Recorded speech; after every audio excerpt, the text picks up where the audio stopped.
What's up, everyone? Happy Monday. Happy Monday. How's it going, guys? How was your weekend? How was your weekend? Guys, did anything eventful happen this weekend? Did anyone get completely dragged on the internet this weekend? I have to admit, this weekend, especially last night, watching Chrissy Mayer completely melt down. It was amazing. It was incredible. And it's only going to get better today. It's only going to get better today. It's only going to get better today. But before we get into that, as we are waiting for people to file into the stream, guess what, guys? Guess what? Who wants to do another mystery sunglass unboxing? As we're waiting for people to join the stream, who wants to do another mystery sunglass unboxing? Because as you know, I am addicted to these mystery sunglass boxes from my favorite glasses suppliers, that being Vintage Frames on Whatnot, because they have the coolest stuff. They've got all this vintage stuff. They've got all these vintage Dior frames and all sorts of other cool stuff too. And you can get the best stuff from them. And sometimes they put customized lenses in. And sometimes they do these mystery boxes where you basically buy a box and it comes in a really cool case, but you don't know what glasses you're getting. It could be anything. It could literally be anything. And it will be valued significantly more than what you paid for the box. And it literally could be anything. So I have 2 fresh mystery boxes because I'm addicted and it's a problem. But it's, I could be addicted to worse things than buying mystery boxes of sunglasses. Let's just be honest. I could be addicted to worse things than that. And I got to be honest, the Vintage Frames mystery box, and they don't pay me to say this. They don't know I'm a public person on the internet. And please don't tell them. Don't tell them.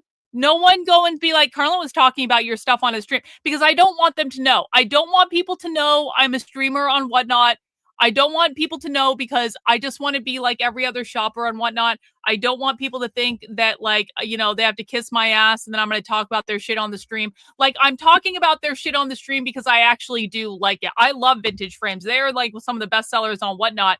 And if you want the Whatnot link to go and join Whatnot, Ding Ding Ding has already posted it over on Rumble.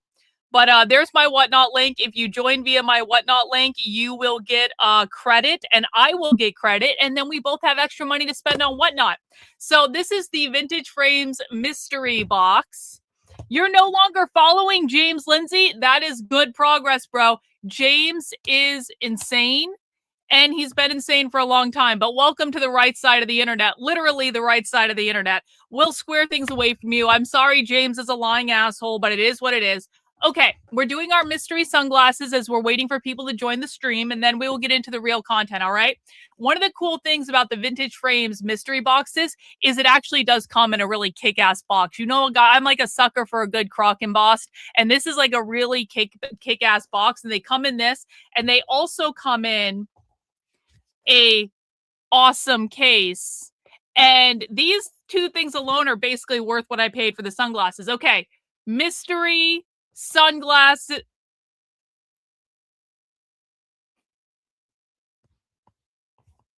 You guys are gonna fucking love this. You guys are gonna love this. Holy shit.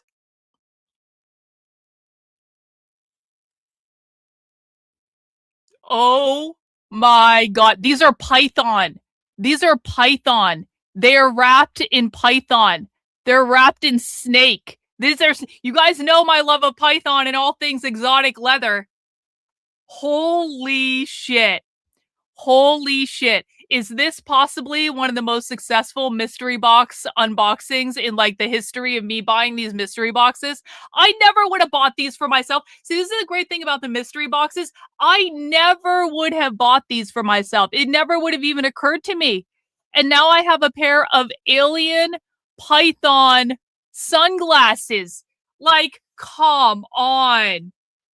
Are these not the most me sunglasses of like all time? These are perfect. This is perfect. Okay, this is already a mystery box W. Even if the other sunglasses are awful, this is already a massive, massive, massive mystery box W. We're going to put that over there, and we will add it to the rest of the pile of sunglasses that I have yet to organize on my own desk. Hey, old sub in with a gifted channel membership. Everyone do W's in the chat for old sub. Every time people gift channel memberships out to the stream, and we are trying to get 100 gifted channel memberships on the channel today, we do W's because they're not only supporting my work, they're also supporting all you guys. And that's awesome. Congrats to whoever got old subs channel membership there. Let's put this box down. Now we have number 2, guys. Mystery sunglass box number 2. Welcome in if you're just joining us. We're going to get to the Antifa content in a second. Don't you worry. We're doing something fun. And then we're going to do something crazy. Okay, opening the mystery box. Okay, you guys ready? You guys ready? Mystery box. These are heavy. These are heavy. What's in here? Ooh, they're all wrapped up. They're all wrapped up in a little thing. Uh-oh, what are these? Are heavy. Oh, holy shit. These are like, holy shit, these are heavy. Oh my God. These are definitely, these are metal. I'm pretty sure that's going to be 24 karat gold. These are like Cartier. I need a Cartier. This is like a showpiece. Look at these sunglasses. This is like something that someone would wear on a stage in a show. Oh, I fucking love it. Hang on, we'll try those on in a second. Red Menace, thank you. W's in the chat to Red Menace Guru. Thank you for the channel membership, bro. Really appreciate it. Again, this is something I never would have bought for myself, but let's see how they look on. Hang on, let me just update the channel membership so we give Red Menace credit here, because we always have to give credit where credit is due. We don't want to be like content thieves on the internet. Holy shit. Let's see. I need a Cartier watch now. Yo, I don't hate these at all. I don't hate this at all. I feel like I'm about to be like at an Elton John concert or something. Like, I feel like they are so, like, they feel so nice to wear because they're so heavy. I love it. Now I have to get a Cartier watch because obviously that's what this is based on. So it's a good excuse to get a Cartier watch and be like, Victor, this is the law of the universe that now that I have gotten these sunglasses in a mystery box, I need a Cartier watch to go with it. I think that makes sense. Do you guys think that makes sense? Look at these. That's wild. That's wild. I bet these are expensive because they're so heavy. Like, they're so well made. I bet you that's 24 karat gold if I go and look it up on their website. Awesome. So another successful mystery box experience from Vintage Frames. Another successful. Listen, I've gotten like something like 7 or 8 mystery boxes from Vintage Frames. They're always W's. They're always W's. So if you have followed my advice and you've gotten your ass on Whatnot, and you're like, Karlyn, where can I get some really, really cool sunglasses that like I wouldn't find at like the Sunglass Hut or the mall or Lens Crafters or any of that bullshit? Vintage Frames. They fucking rock. Go buy yourself a mystery box or several, as if you want to be like me, and enjoy. Because like honestly, and again, they don't know I say this. They don't know I'm a streamer on the internet. They don't know I have all like a platform and all that shit. And I don't want them to know. I'm saying it because I actually do mean it. Their shit's awesome. Okay. And it makes me happy. And then I have lots of amazing sunglasses to wear on stream. And that's cool. All right, guys. Now that we have gotten done with the important business of sunglasses, here's what we're doing today. Here's what they all think my name is Carly. On Whatnot, they all think my name is either Carly or Carolyn. Like, they think I have an O in my name. I don't mind Carly. I used to date a guy in college that called me Carly. So I don't mind actually being called Carly. But it's the Carolyn one. I'm like, I don't have an O in my name. I don't have an O in my name, assholes. But like, you know what? Do you know why I like that they call me a different name? It means they don't know who the fuck I am. It means they don't know who the fuck I am. It means they don't care who the fuck I am. It means they're not kissing my ass to get me to say nice things about them on the internet. It means they treat me like a normal person that's just there to like enjoy and buy cool stuff. Like, I love it. I love it. If they're pronouncing my name wrong, that is good. That because they have no fucking clue who I am, and that's awesome. Focus! Thank you for the channel membership. Thank you. Yeah, we're infiltrating whatnot. Yeah, they don't know who the fuck I am, and that's okay. I am not a household name. I am but a niche cult character on the internet that investigates the far left and, you know, does vintage shopping and purse shopping and high-end knockoff shopping in China and stuff like that. I am an eclectic character. I'm like someone that if you like, you know, you know. If you don't know, you don't know. And I don't mind when people don't know who I am. I love it. I think it's refreshing. It's a nice little break from the politics that I have to deal with on a daily basis. Yep. Antifa comes first today, guys. Antifa comes first today, but don't worry. We're going back to Retardia later. Okay. CrimeThink is Antifa's publishing arm. If you want to know what Antifa's talking about, what Antifa's planning, how Antifa is communicating with each other, you read CrimeThink, because CrimeThink is Antifa's publishing arm. There are a couple things on CrimeThink that I want to read. Number one is this piece, Ice Melts in the Spring, 10 Principles for the Movement Against Immigration Policing. That came out a little over a week ago. I've been meaning to read it. We haven't had a chance yet. But suffice it to say that the anti-ICE organizing will continue. It is not stopped. Just because it's not in the news cycle as much does not mean it is stopped. And they're going to tell us exactly what their principles are. And so that's going to be number one thing. Number two thing is we're going to skip over that one. We're going to come up to here. Protecting our neighbors from ICE. A do-it-yourself community defense skills workshop guide. So they are actually teaching people, Antifa is teaching people to go into their community and to do anti-ICE organizing to protect their neighbors from being kidnapped by ICE and deported for being here illegally. So we're going to read that. And then, depending on how much time we have, we may get a third round in, which is Mayday Black Bloc and a car bombing. Spring comes to Portland, Oregon. This is basically going to be Antifa doing a report back on. You guys remember when we were watching protest coverage of Antifa in Portland, basically trying to break down the ICE facility and cause all sorts of chaos and nonsense and attack Katie Davis Court and throw a rock at her? So what happens after Antifa does a direct action sometimes? And direct action means they go out into the world and they are violent and destructive and all that stuff. What happens is people who were directly involved in that do a little write-up. They do a little article where they explain to people, here is what we did in Portland. Here's our perspective. Here's what we did well. Here's what we didn't do well. Here is what you need to know from our perspective. So this is the Antifa perspective of what went down in Portland on May Day. So yes, it's like an after action report for people who understand that term. You do something and then you get together and you have a meeting and you talk about what you did. Well, this is Antifa's version of an after action report, like on a national level. Like they're talking about it internally in their internal groups. Like Antifa in Portland probably already had a bunch of meetings about this and all this stuff.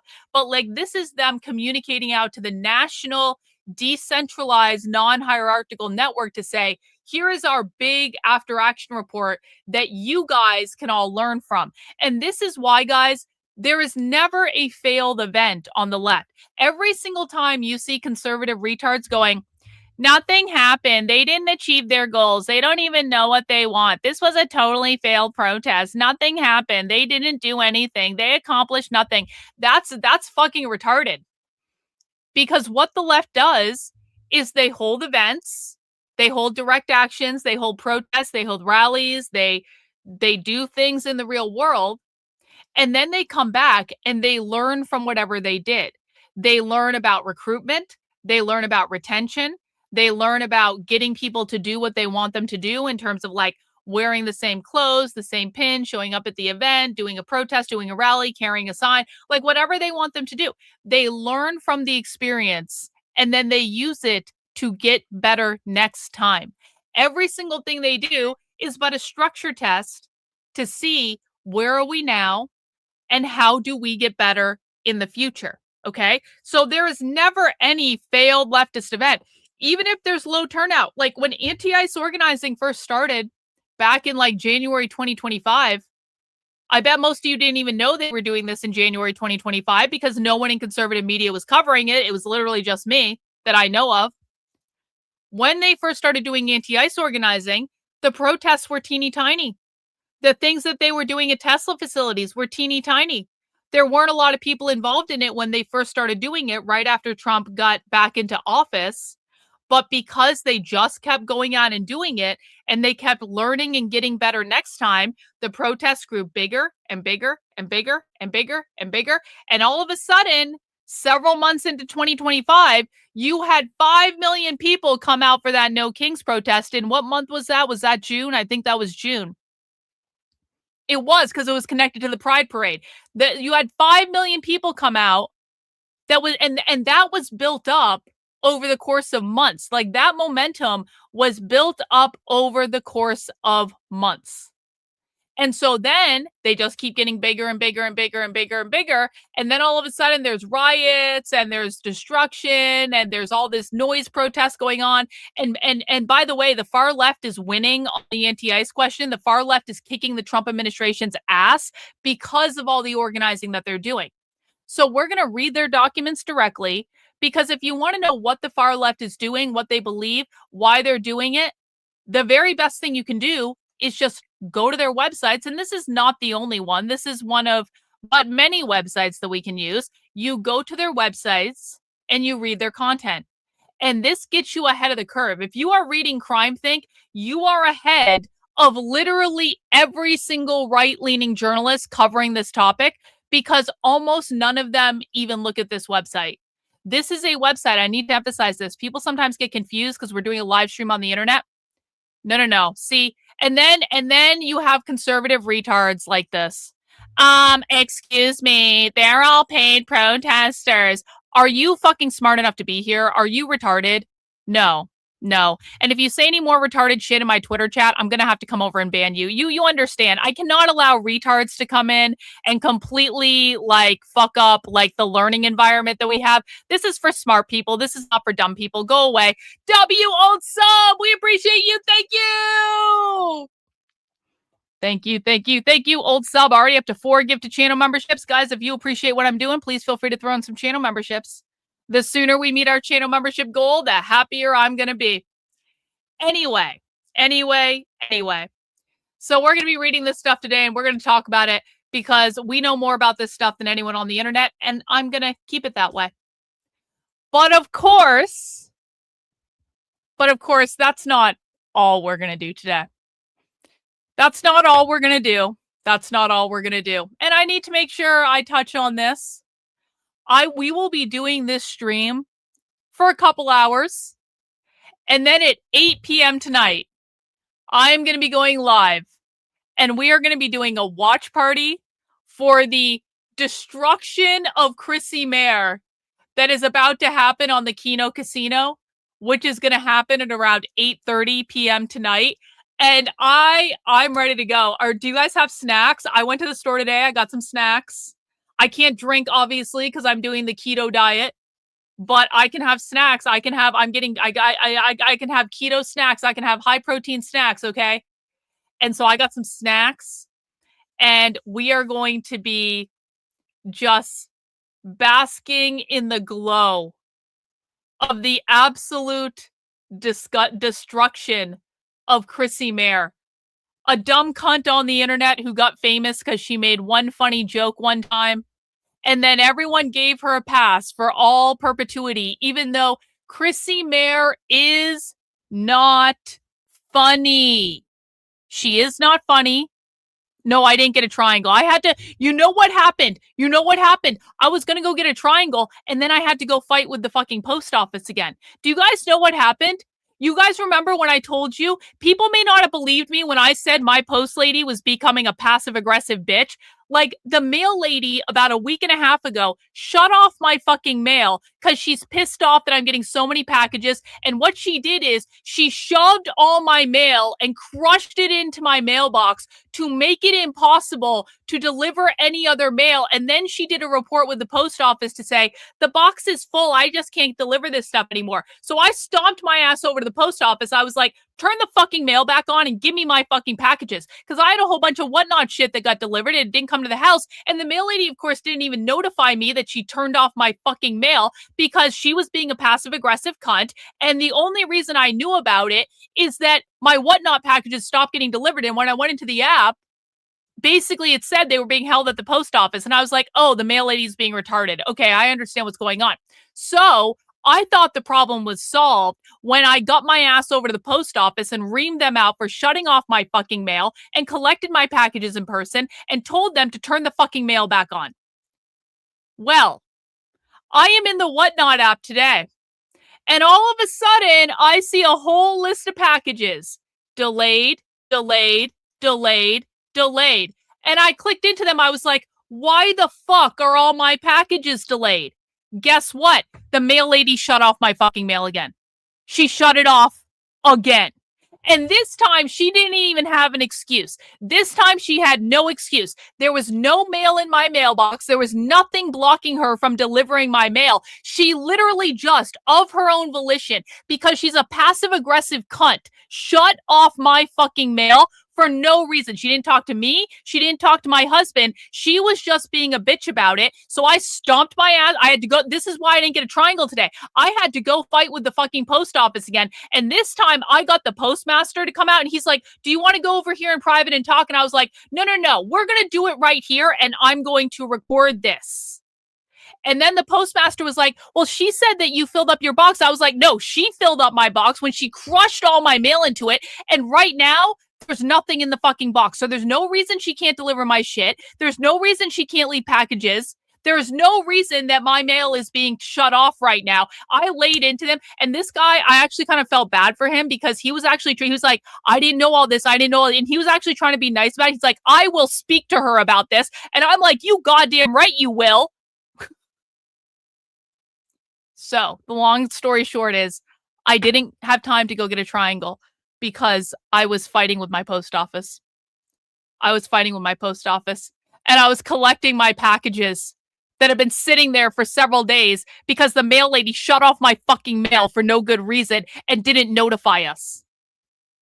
I spoke to the fucking manager. Yes, I did. And I recorded that shit.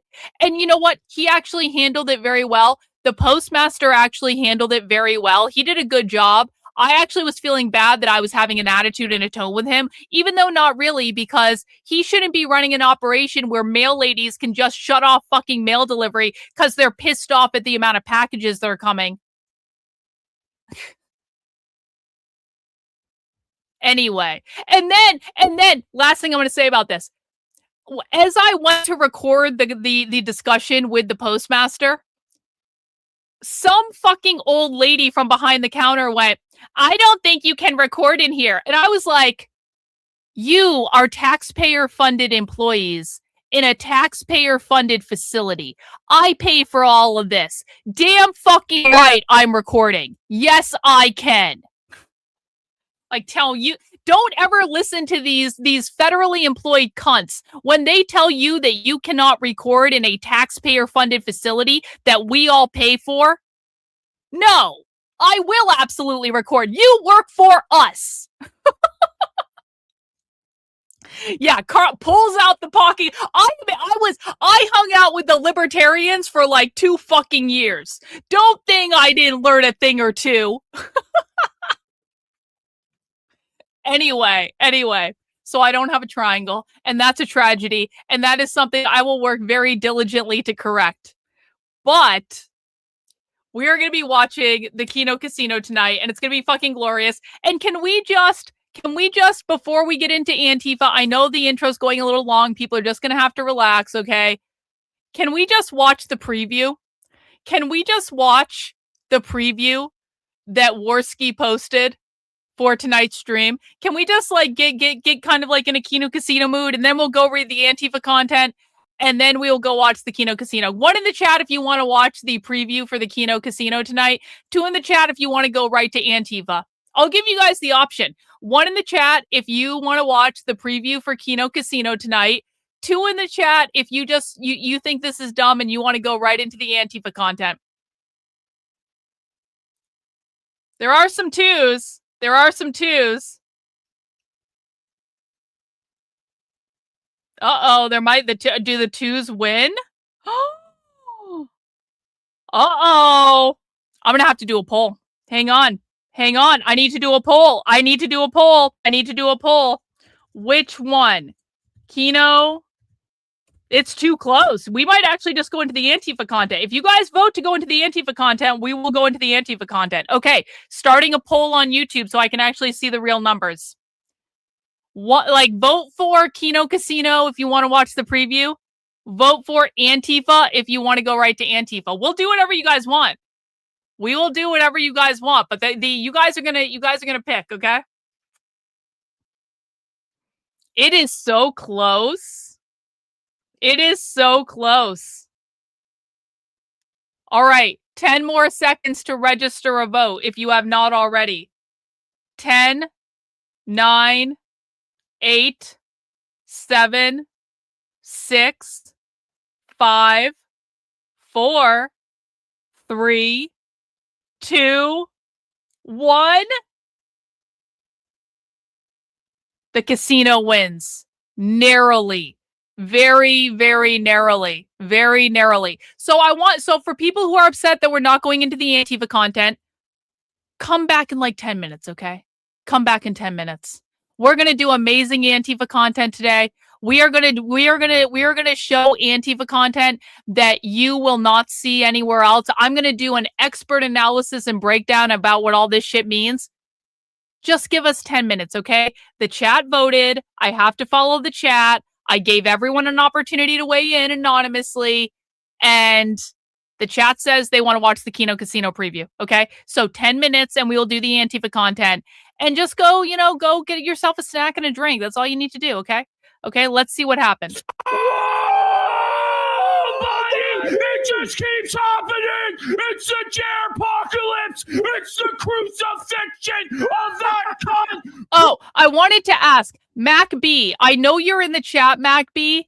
Mac B, do you mind that we do the Kino Casino now? I know you were watching a Godzilla movie tonight for movie night, but can we just do the casino? I don't want to usurp Mac B's movie night, but like, this is an emergency. I've been waiting for the downfall of Chrissy Mayer for years. And I know that Mac B understands. And if you guys want to go watch the Godzilla movie, you totally can. I'm not going to be upset about it or anything, but I hope that Mac B is okay with it. It has not, Mac B, we love you. We appreciate you. But it like, I have to watch this tonight. I have to. Chrissy Mayer! Blood for the blood gods! The conquest is now! Yes! There will be nails driven through their hands and on their feet, and they will asphyxiate on their own blood! It's time Allegedly, for in our them opinion. to suffer, bitch! It's time for them then to suffer hell, bitch! The cornering has completely melted down and lost it all, deleting his Twitter. Yeah, that was great. We're scalping this motherfucker and taking it all. Bankruptcy imminent. Woo, Bankruptcy. it's imminent. Oh my It's God. imminent, yeah. The repo crews are coming for the Cybertruck, buddy. The IRS auditors are coming for the Rolex watches, buddy. It all began. Yep, he deleted when his the ex. quartering. The Ren Fair creeper on the run was banned from the Renaissance Fair. Quartering's favorite place to go with his wife. He would And go camera. multiple times a year. He always brags about how it's one of the best Renaissance fairs in the country and they do it so right. Well, Quartering will never be allowed to go again. They've actually put his face up at the front of not just the Wisconsin location, but all of their Renaissance fairs across the country. Yes. And the security has been told not to allow him on property. That's It's crazy. on site. He's like one of those kid diddlers that their picture is up at the front, or like I people know, who've right? robbed from a store, and like the you know, Whole I was a Foods, they got the security guard, and wall, you yeah. would go to a post, and you I was- liberals now, because they We're wouldn't gonna have fast forward a Chrissy little bit. Mayer on. But it's like Chrissy Mayer created this giant shitstorm of controversy. Yup. That's not their fault. They don't have to answer for it. They don't have to have their chat be fucking destroyed on behalf of Chrissy Mayer. Had Chrissy Mayer, by the way, before Friday Night Tights, actually adequately answered the criticism that was going Yup. on, properly apologized, admitted that she fucking lied and stuff like that, Yeah. she probably would have been fine to go on. But Easy. she decided to duck the shit until Sunday and then handle it in the worst way possible, was which we're going to get to an in a explosion. minute. But we got to deal with quartering first. And by the way, Chrissy Mayer, you fucking cunt bitch, you will fucking burn. I'm Yes. burning you at the fucking stake, Yes. because what you did was total reality denial. Oh. Gaslighting, 1984, I'm Big in Brother, love. 2 I'm in + 2 love. = 5 shit, and we've had enough. You knew, Let's I have go. you on tape as knowing, and you will be destroyed, and you wouldn't let me on that show. Oh man, I've been chomping at the bit all fucking day. But anyway, quartering. Guys, be Going here for the after Fri- intro of the show. Trust me. Oh, You don't want to miss the start of the No, show. I don't want to miss the start of the show. We're not going to miss the start of the show. I'm Ashton most angry I texted think me. I've been in like 6 fucking years. Ash don't know. texted me all in caps for like an hour yesterday. All the texts were all in all caps.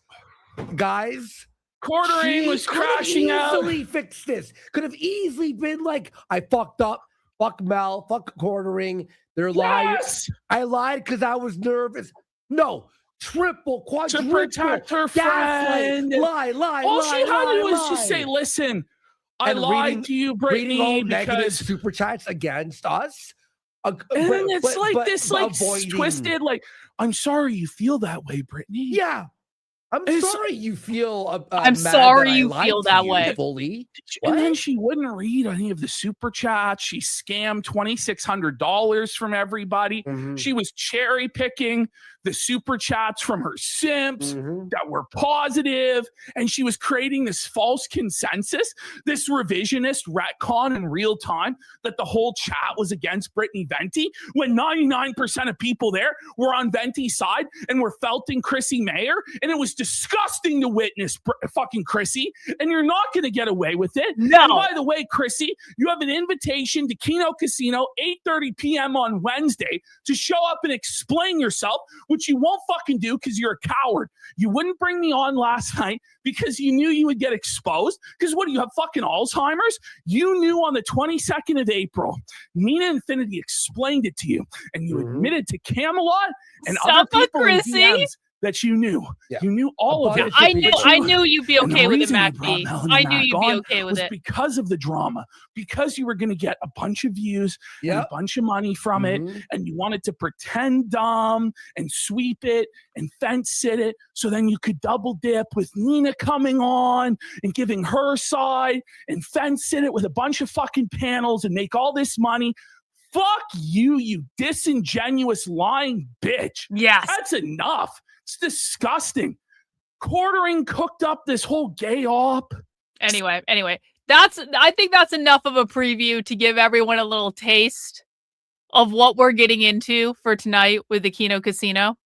And it's just going to be glorious, guys. It's going to be glorious. It's going to be glorious. So we've got a couple hours to do Antifa content. And then I'm going to shut down this stream. And then around 8 p.m. tonight, I'm going to start the new stream. We can do a little catch up on what's gone on and stuff like that. And at 8:30 p.m., the Keno Casino is going to start. And they are going to rip Chrissy Mayer a new one. And she deserves it, guys. Chrissy Mayer has been doing this shit to other people for years. Chrissy Mayer is an untalented, unfunny, horrible, toxic bitch that needs to be destroyed. And by the way, it kind of looks like now the reason that Chrissy Mayer did this stuff is because Hannah Claire is exiting off of the Quarterings stream, and Chrissy Mayer is trying to position herself as the new co-host. And it kind of seems like that's actually the plan. Like Chrissy Mayer is sweeping for the Quartering because she's going to co-host the show after Hannah Claire leaves. Maybe not anymore. That might be a really bad idea, but I'm here for it. I'm here for it. This dumb bitch participated with the people gang stalking me years ago. I will never forgive the people who participated in that gang stalking bullshit that I had to deal with for years, where literally a group of people was proactively gang stalking me, trying to get me to kill myself. I will never fucking forget their friends. I will never forget the people who helped them do that. They literally almost got me to do it. I was very, very close at one point because they bullied me and harassed me and smeared me and defamed me and my family and my friends and my loved ones for 2 fucking years until I got clinically depressed. And the Quartering was friends with those people and he helped them. And Chrissy Mayer is friends with those people and she helped them. So far as I'm concerned, both of them can get fucked. They deserve every single bit of this. I am living for this shit and I'm going to enjoy it. And if you don't want to watch drama content, you don't have to. Because right now, we're going to do Antifa content. We're going to do our work content first, and then we're going to have our dessert. We're going to eat our vegetables, and then we're going to have our dessert. And by dessert, I can't have anything with carbs because I can't.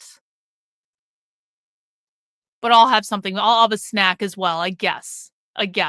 All right, guys, we are going to get into the Antifa content now. As a reminder, if you are new to my work, the very best place to start is by heading over to my Substack. That is Karlyn, Karlyn, .substack.com. Click on the new to my work section here. And what you're going to want to do is go down and watch this free video, Re-Education and Anti-Communist Introduction to the Far Left. You can also find it on my YouTube channel, my Rumble channel. You can find it on Twitter, but honestly, the easiest place to find it is just on the Substack. It's right on the homepage. So make sure you watch this training. This is a 90-minute introduction to the language of the far left so that you can understand what they're saying, because it might sound like they're speaking English. They're not. They're speaking a different dialect that I've come to call the language of socialist. And you have to understand what they mean by their definitions to understand what they're saying. So our definitions do not matter. The purpose of listening to the far left is to understand what they believe, because what they believe is driving their behaviors. And it doesn't matter if you agree with them. We have to understand from their perspective how they see the world in order to be able to predict accurately what they're going to do next. So in this training, I walk through about an hour and a half of over a dozen clips from real far left trainings that I've recorded in the real world so that you can hear directly from them. You don't have to take my word for it. I literally play you the trainings where they are talking about what all this stuff means. You can also find the 4-hour masterclass that goes into much greater depth about all of this stuff. And if you want an introduction to queer Marxism, which is the left's most dystopian ideology, you can find that as well, because that is a topic that is a particular fascination of mine. This is an hour-long lecture I did discussing the development and evolution of queer Marxism as we know it today. No, it's not Trantifa. No, it's actually way worse than that. Andy doesn't know what the fuck he's talking about. And you can learn all about that over on the Substack. Again, that is Karlyn, Karlyn.substack.com. Make sure you subscribe while you're over there. It is free to subscribe. If you want to become a monthly or annual supporter on the Substack, that is one of the very best ways to support my work. And I really do appreciate it. You guys keep me 100% independently funded. I have no political masters. I have no one I answer to. I have no one giving me talking points. The only people I work for are people like you who find my content on the internet, who appreciate what I do enough to donate either a super chat, a channel membership, subscribing to the Substack, doing whatever you want to do, because you guys are the ones that keep me in business. I cannot do this without you. I will always show up for you if you show up for me. One of the other ways you can show up for me is by donating some channel memberships to the chat, getting more people into the channel. We don't have any spy streams set up right now because it's college graduation time. Typically, spy stream is a benefit of being a member of the channel. Of course, we will be getting back into doing spy streams, but right now it's kind of a lull because people are graduating from college. And so this happens every year around this time, where around college graduation time, they're just distracted with other things. There are not as many organizing calls. But I promise you, we're going to start seeing organizing calls come on the books, which mean more spy streams will come on the books, and channel members will always get access to the supporter-exclusive spy streams. Focus in with a gifted channel membership. Thank you so much. Guys, if everyone watching right now just gave one channel membership, we would already smash the goal. So please help me reach 100 channel memberships today. I would really, really, really appreciate it. Again, you guys fund my work. I can't do this without you. I will always show up for you if you show up for me. So channel membership is $5. We're not talking about breaking the bank here. So if you can throw in a channel membership or 5 or 10 or more than that, if you feel like it, please feel free to do so. Help me meet the goal for today. That would be awesome. All right, let's get into it, guys. The first one I want to start with is this one right here. This is an article that was published on April 30th, 2026, so the day before the May Day protests. And this is about their ongoing anti-ICE organizing. It is called ICE Melts in the Spring. And I'm going to turn on my reader so I don't have to read it. And it's going to read it for me. ICE melts in the spring. 10 principles for the movement against immigration policing. Yo, we got Chicken Patty in here, gifted channel membership. Thank you, thank you, thank you. Sometimes they do that on the app. So are you watching on your phone? If you're watching on your phone, you might have that problem. But if you're on the web, you should be fine. Thank you, Chicken Patty. W's to you, sir. What shared principles could serve as a foundation for a powerful movement against the persecution of immigrants? We suggest 10 baselines for a collective struggle. This text emerges out of discussion and organizing among partisans of color and others impacted by the violence of the border, Partisans of color. synthesizing lessons from the past 20 years of resistance to immigration and customs enforcement. These perspectives are informed by our experiences as people directly targeted by immigration, policing, and white supremacy, and as aspiring revolutionaries involved in movements from Los Angeles and Chicago to the Twin Cities and the southern borderlands. Here, we attempt to articulate common principles for our movement in hopes of working together effectively to create a future beyond borders, policing, and racial violence. You can download this text as handbill here. Okay, so I want to emphasize this. So when they had this out, this got published the day before May Day. And so what they were trying to do is basically send this out to Antifa all over the country to have them print this off and go hand this out at May Day. That was the reason they published this, was to give people something that they could go to the May Day protests and hand this out to people who are not involved to like say, here is an articulation of our principles. Does everyone understand that? The whole point of this was to okay, so Antifa is a non-hierarchical, decentralized organization. There is no leader of Antifa. It is thousands of Antifa cells all over the country. The way they communicate, the way they get information out is through CrimeThink and other anarchist websites. There are many other ones, but this is just one of the biggest ones, so it's one of the most useful to us. And they put information on here, and then people in Antifa all over the country read this information. They get access to it. Everything is done for free. They always have PDFs where you can download the PDF, print it out on your own printer, or steal ink and paper from your job or whatever, print it out at work. You can do that too. But the whole point of this was to give them something that they could go hand out at May Day to recruit and radicalize more people to the far left. So you can see here, they've got the PDF, but we're not gonna do that. We're just gonna go right down and read the text. You can download this text as handbill here.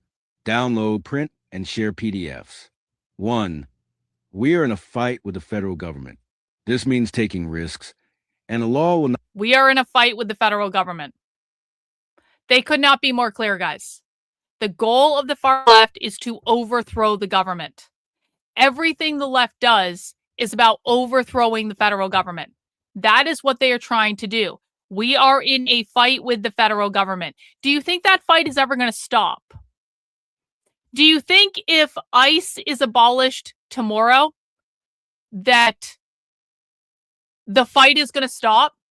Do you think if Antifa and the far... One in the chat, if you think that if ICE was abolished tomorrow, that Antifa and the far left would just go away and that would solve the problem. One in the chat if you think they would just go away. 2 in the chat if you think that they would still be causing problems. ICE is a manifestation of capitalism to them. ICE is but one manifestation of capitalism because ICE protects the borders. Capitalism to the left is defined as private property ownership. What do you need to have private property? A border. ICE protects the borders. ICE are the protectors of capitalism. The reason that Antifa and the far left want ICE to be abolished is because it is abolishing one of the safeguards of capitalism. But that is not the only representation of capitalism. The police are a representation of capitalism. The Constitution is a representation of capitalism. The Supreme Court is a representation of capitalism. The United States Senate is a representation of capitalism. The Electoral College is a representation of capitalism. The presidency, the executive branch, is a representation of capitalism. All of those things in the federal government represent different aspects of capitalism. It represents the manifestation of the capitalist system, because the far left believes the United States Constitution was written to protect the capitalist class. The United States Constitution was written to protect property rights, and therefore the United States Constitution is a capitalist document. Therefore, the federal government is built on capitalism, and they cannot overthrow or abolish capitalism until they overthrow the government. If you believe that communism and socialism just wants to seize the means of production, they do want to do that, but that is incomplete. That is not all that they want to do. They are not going to consider the job to be done until they abolish the government and the country as we know it. Does everyone understand this? 1 in the chat if you understand what we're talking about. 2 in the chat if that's confusing to you. This is why it's so important that we have to understand what the left believes and how they define terms. Because most Republicans think, oh, if we just cut back on the deportations, then the left is going to get on our side. No, that's never going to happen. That's literally never going to happen for the reasons that I just explained. And even if you abolish ICE, that is still never going to happen because ICE is but one manifestation of capitalism to them. And the ultimate job is to abolish the government. That is what they are trying to do. That is what every protest is doing. That is why they are now working on building to the May Day 2028 protest 2 years from now to shut down the entire economy for an extended period of time. Hey, Sandy, I do appreciate that. I'm going to count that as a channel membership because I know that's what you're trying to do, but I will count that. I very much appreciate that. Guys, if you're on your iPhone and for some reason YouTube doesn't let you donate channel memberships, you can do what Sandy did and basically send in a super chat for $5 and say, can we put this towards the channel membership goal? And I'm going to say yes. It's not how I like to do it because I do want people to be able to donate channel memberships and to benefit from those donations. But, YouTube's going to YouTube and we gotta do what we can to keep the rails, the train on the rails, as it were. So I appreciate that, Sandy. Thank you. This means, 1, we are in a fight with the federal government. This means taking risks, and the law will not always be on our side. Stopping ICE will require more than legal observing, reform, and other strategies that play within the rules of the existing order. We can only stop ICE through mass resistance that interrupts, prevents, and deters deportation operations. We can only stop ICE through mass resistance that interrupts, prevents, and deters deportation operations. Why aren't they being arrested? Why isn't Antifa being mass arrested when they are telling us on their website, in their propaganda, that their entire goal is to subvert the government? You want to talk about insurrection? W Red Menace Nick, thank you so much for the gifted channel membership, bro. All good, Sandy. Close enough. Close enough. We can only stop ICE through mass resistance that interrupts, prevents, and deters deportation operations. We should evaluate tactics and strategies according to how much they enable people to engage in this kind of resistance.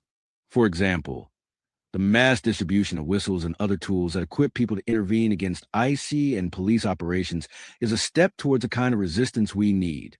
2, we do not police the actions of other protesters. Oh! No one way works. It will take all of us shoving at the thing from all sides to bring it down. The mass resistance we Okay, need. I want to explain to you what this is about. We do not police the actions of other protesters.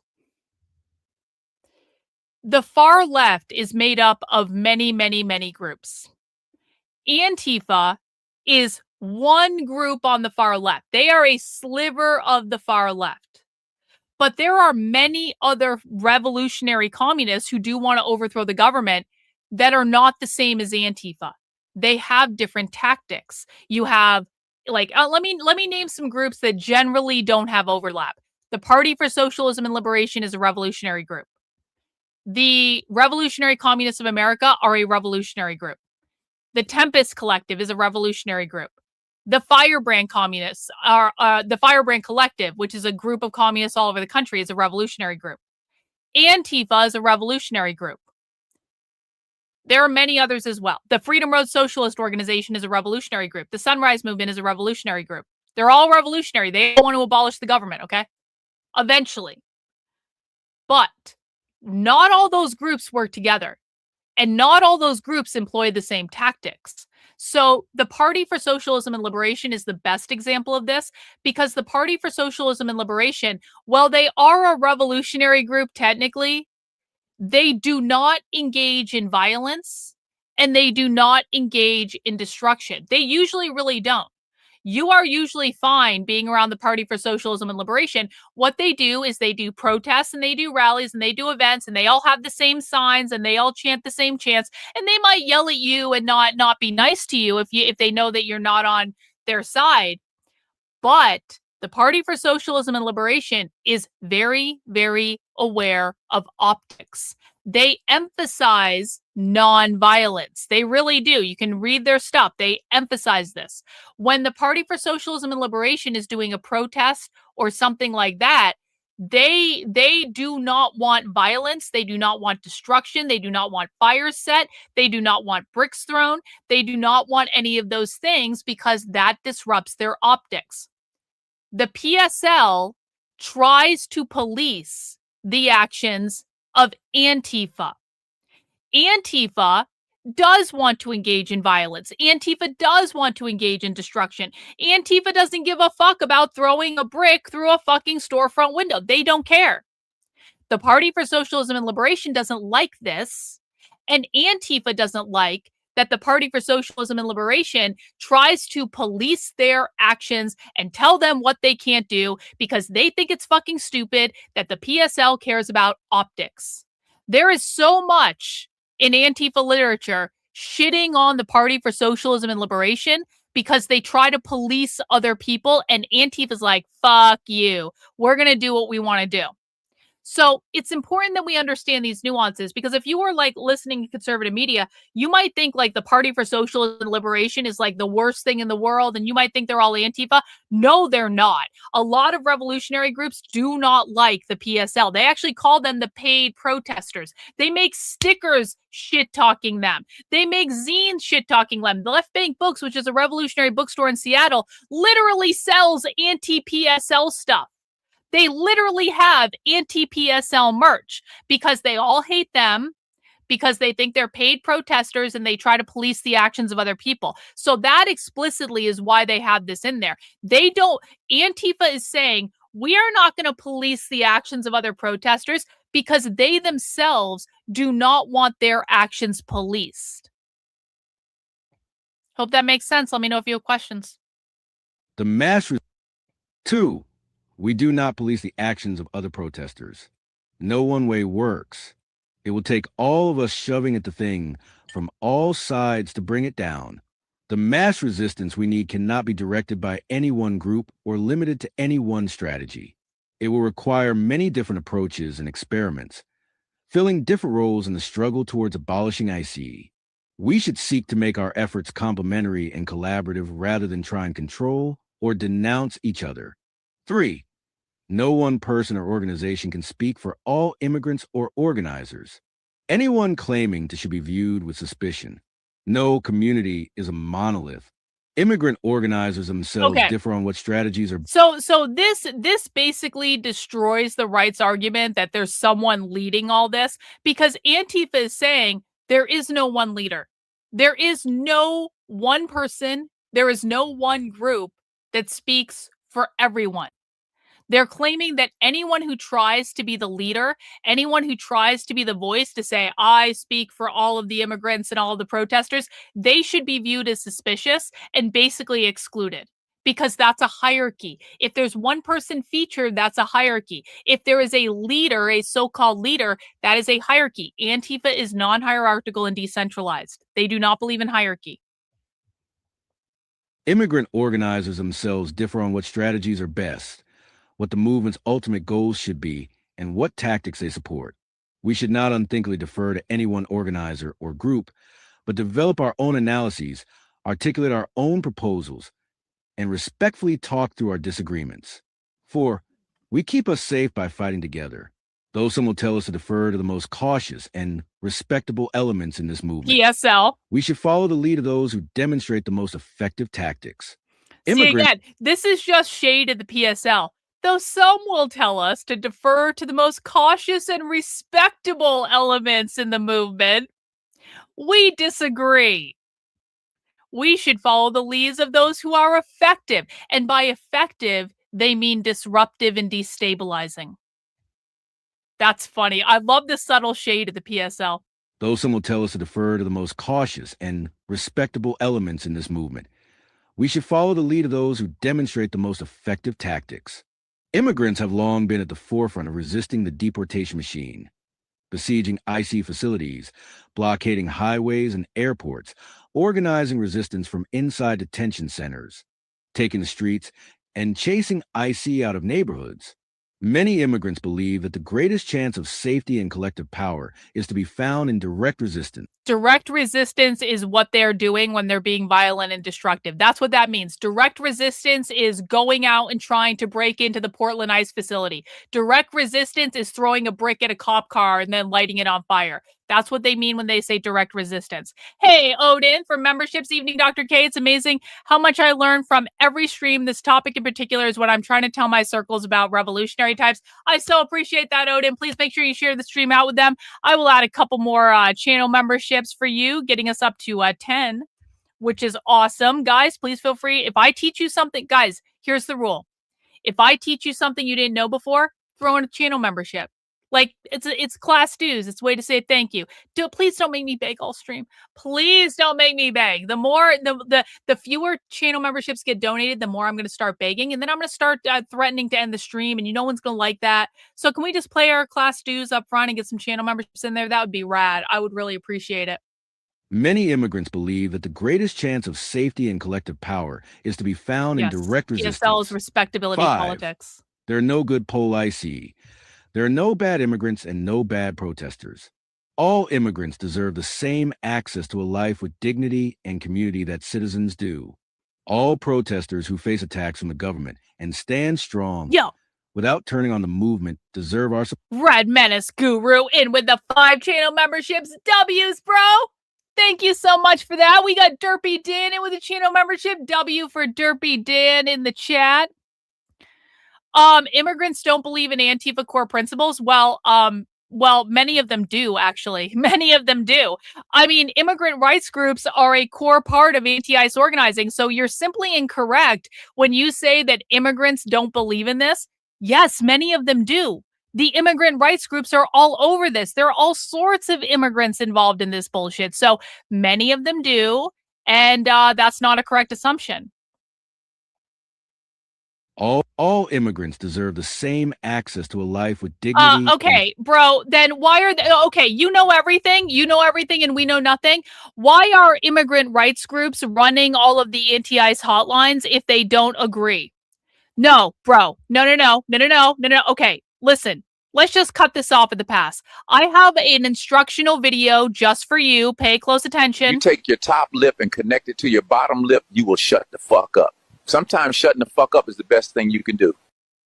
To be really clear, you are in my classroom right now. Your opinion is not the same as mine. Your opinion is not on the same fucking level as mine. I am the queen fascist bitch of this YouTube channel. I am on the top of the hierarchy. You are at the bottom of the fucking hierarchy. You don't know shit about shit. If you think there are no immigrants involved in this, immigrants literally run every single anti-ICE hotline in this fucking country, most of which are paid for by our taxpayer dollars.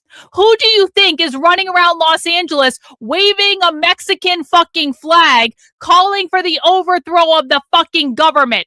W in the chat to Irish. Thank you so much for the gifted channel membership. To say that immigrants are not involved in this stuff is ignorant and foolish, and we do not coddle ignorant foolishness here. Back to this. All immigrants deserve the same access to a life with dignity and community that citizens do. All protesters who face attacks from the government and stand strong without turning on the movement deserve our support.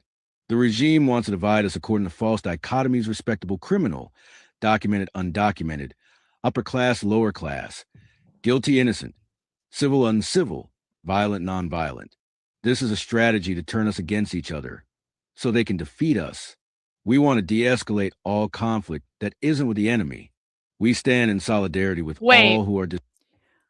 We want to de-escalate all conflict that isn't with the enemy. Let's just think about that line for a moment. Hans! W's Hans! Thank you for the 10 gifted channel memberships. Really, really appreciate that, bro. Really, really appreciate that. Welcome to the channel, to all the 10 members who just joined us. We are up to 27 memberships so far. Let's really just think about this line for a moment. It is a beautiful line. We want to de-escalate all conflict that isn't with the enemy. Inherent to that, they want to escalate all of the conflict that is with the enemy. The enemy in this case being the government, the police, ICE, and anyone they deem to be a fascist, which in the case of the left, fascist means anti-communist. Everyone in the chat watching right now, if you're not a fucking communist, you are considered a fascist. Okay? W's in the chat to Old Sub gifting a membership. W's in the chat to Grillis. $50 channel, super chat. Bro, thank you so much. You're such an amazing supporter. Really, really, really appreciate it. Class dues, mutual aid, not dark Soros money. Support our queen cultist teacher. Really appreciate that, bro. Thank you so much for the nice super chat. And Old Sub, W's to you, throwing in that channel membership, getting us up to 28. Really appreciate it. So if they are not looking to de-escalate conflict with the enemy, what that means is they don't mind if things get worse and worse and worse. What they are saying here is we don't want to fight with other leftist groups. What they're saying here is PSL, stop fucking with our shit and telling us to not be nonviolent. We're not going to fight with you if you stop fucking with our shit. What they're saying is, DSA, stop fucking with our shit and telling us to be nonviolent. We're not going to go against you if you're not messing with us. Does everyone understand that? Antifa is basically saying, we want to work with anyone who is anti-ICE, but you guys got to stop fucking with us, and you guys got to stop questioning our tactics, and you guys got to tell us to stop being nonviolent and all that stuff. That's what they're saying. They're saying our beef isn't with you. It's with ICE and the fascists and the government and Trump and the police and all of this stuff. So that's what that's saying. We stand in solidarity with all who are disrupting IC and resisting the criminalization of immigrants. 6. Turn to each other, not politicians. This violence did not begin with Trump. Entrenched politicians of... Turn to each other, not politicians. Antifa does not believe in voting. Antifa does not vote. Antifa does not vote for Democrats. Antifa hated Kamala Harris. Antifa hated Joe Biden. Antifa hated Obama. Antifa does not vote. They're saying we do not believe the politicians are going to save us. They believe that both political parties are a manifestation of capitalism. They call them the capitalist parties. They believe that any socialists like AOC who run for office will get sucked into the capitalist system and corrupted by the capitalist system. They hate AOC, by the way. The DSA likes AOC because the DSA is engaging in what's called reformism, which is trying to reform the system. Antifa thinks that reformism is bullshit, and they don't agree with it. They don't agree with working in politics. Does everyone understand this? Calling Antifa Democrats is retarded. Thanks, Tolkien fan, for the super chat. Here's some mutual aid for my class dues about to drop roughly $1,500 on car repairs, basic wear and tear. Not that, oh God, this is why I make Victor go take my car in when it needs to be repaired, because I'm like, Victor, if I take the car in, they're going to trick me into spending more money. You need to take the car in because you know how the car works. And so thank you so much for donating the 10 as you got a big fucking car bill. That sucks. Like, car repairs suck, man. Having a car sucks. It's cool, but it also sucks. Thank you, Tolkien fan, for that. Really appreciate it. Ben, I will put that towards a channel membership. Thank you so much. See you, my friend. 6. Turn to each other, not politicians. This violence did not begin with Trump. Entrenched politicians of all stripes have perpetuated it for decades. Across the country, local politicians claim to oppose ICE while sending police to suppress the resistance or making backroom deals with the regime. Politicians will not save us. Bing. At best, they are powerless. At worst, they are complicit. We must build the collective power and resources we will need to defend our communities ourselves. 7. Stop waiting for permission. We all have a responsibility to take the initiative in the fight against ICE. Our oppressors win by convincing us that we lack the power to act immediately for liberation, that we must wait for permission or guidance from authorities, leaders, or specialists. A culture of resistance emerges from the recognition that all of us have the ability to imagine different realities, the power to act to bring about those realities, and the responsibility to do so. The density of many different autonomous projects is what has made the resistance against ICE effective. Okay, I wanna like emphasize this. The density of many different autonomous projects is what has made the resistance against ICE effective. This is another way that you know there are no quote unquote leaders of Antifa. That's foolishness. The reason they believe that they are successful because literally anyone can show up and do anything. They're saying if you have an idea, go fucking do it. You don't need our permission. Just go find some friends and go fucking do it. There is no one dictating to them to do what to do from on high. There's no one funding them either. They fund each other through mutual aid and stealing stuff and that sort of thing. But what they're saying is the reason we are successful organizing against ICE is because there are so many people out there doing so many different things. This is one of the challenges that we always run into when we are trying to map the modern left, is the sheer volume of things that these people have going on. If you guys have never, if you guys are new and you haven't gone down some of these rabbit holes with us, you have no fucking idea the sheer volume of leftist groups that exist around us at all time. They all have different mutual aid organizations. They all have different collective organizations. They all have, it is a never fucking ending trough of groups. And the reason that it is so big, it is a massive fucking spider web. The reason that it is so big is because they are constantly starting new projects. Now, some of those projects go somewhere and some of them don't. Some have an impact for a small period of time. Some of them hang around for years and years and years, or even decades and decades and decades. But like, this is part of how you know when they say they are decentralized and non-hierarchical, just look at the instructions they're giving to people involved. They're basically saying, go and do whatever the fuck you want. And the more people who are out there doing shit, the more overall success we're going to have. So there is a very big incentivization to be going out there and just organizing stuff and throwing stuff at the wall and seeing what sticks. The density of many different autonomous projects is what has made the resistance against ICE effective. 8. build trust to defeat fear. A genuinely popular movement will require rapidly building new relationships and trust on the basis of shared values or shared experience taking action together. Taking small risks together today can prepare us to take bigger risks together tomorrow.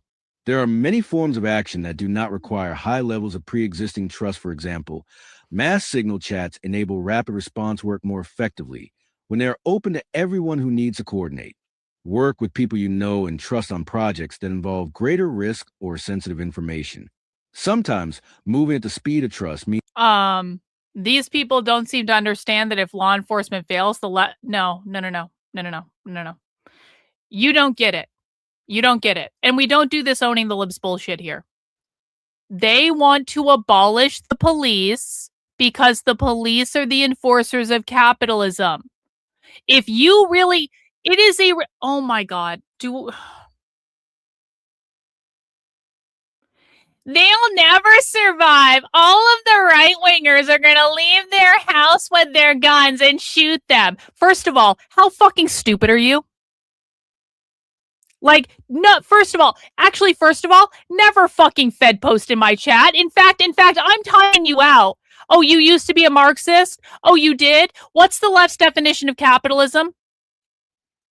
You used to be a Marxist? Hey there, fellow former Marxists. What's the left's definition of capitalism? Go. Hey there, fellow former Marxists. I used to be a Marxist too. What's the left's definition of capitalism? Go. You used to be a Marxist. This should be real fucking easy. What is the left's definition of capitalism? This is a fucking Fed right here. I fucking promise you. What's the left's definition of capitalism, Fed? We're waiting. ChatGPT is not going to help, bro. Grok ain't going to help you. What's the left's you should already have put the answer in the chat. It's real fucking simple and no one else answer. Let the fucking Fed answer. What is the left's definition of capitalism? You have 30 seconds to answer me before I permanently ban you from my chat for being a fucking Fed. What is the left's definition of capitalism? Hey there, fellow former Marxists. I'm a former Marxist too. Then you should know the left's definition of capitalism. We're waiting, Fed. We're waiting. We're waiting. No one else answered, John. That's not correct. That's actually fucking retarded. 15 seconds, Fed. What is the left's... I'm a former Marxist. I know everything. What's the left's definition of capitalism? Why can't you answer? Could it be that you're a fucking Fed that doesn't know the fucking answer and you're trying to stir up shit in my chat? Do not ever fucking Fed post in my fucking chat, asshole. 10, 9, 8, 7, 6, 5, 4, 3, 2. Okay, we are permanently banning the Fed because the Fed obviously got caught. Goodbye, Fed. Sometimes moving at the speed of trust means moving at the speed you can chase off an icy van. 9, leave no one behind. We should not settle for empty promises. Yeah, it's or private minor property reforms ownership for intended the to record. placate us. We don't want to push IC off our streets only to have local cops do their dirty work for them. We refuse deals that would make us choose between the freedoms of different communities, trading minor gains for some people for increased policing or misery for others. The unity of our resistance in the streets and our neighborhoods has taught us that none of us are free until all of us are free. 10. What does that mean? The unity of our resistance in the streets and our neighborhoods has taught us that none of us are free until all of us are free. What does that mean, guys? Let me know what that means in the chat. Pop quiz. W's to old sub. Thank you, my friend. Thank you, my friend. I appreciate it. None of us are free until everyone is free. What does that mean, guys? If you don't understand this, you don't understand the left. It never ends. Yup, it never ends. That is true, but why does it never end? Why does it never end? Worldwide communism. Nobody is free until the abolition of capitalism.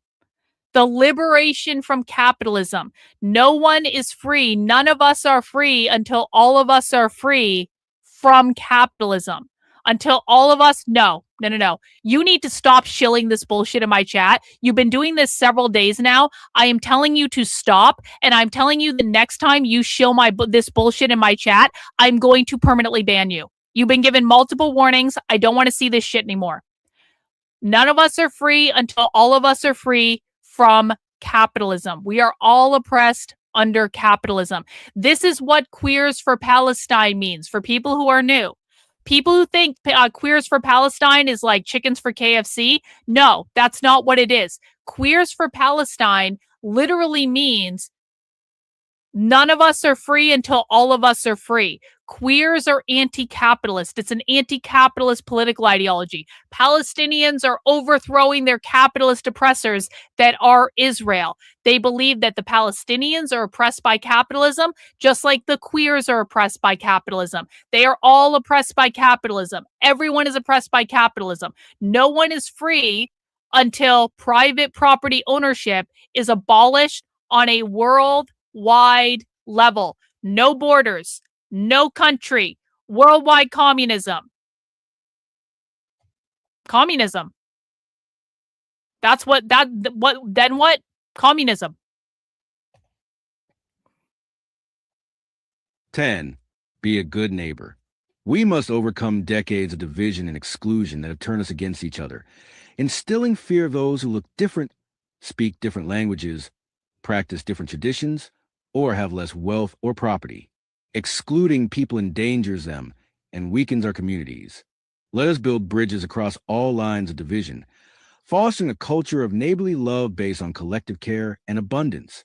We need communities built on respect, understanding, and celebrating our differences neighborhoods, where people can root into relationships to each other without fear of being displaced at the whim of a landlord, corporation, or government. Our lives and liberation depend on it. Look at the enemies. Look at the enemies. We need communities built on respect, understanding, and celebrating our differences, neighborhoods where people can root relationships in each other without fear of being displaced at the whim of a landlord, a corporation, or government. They just listed their enemies.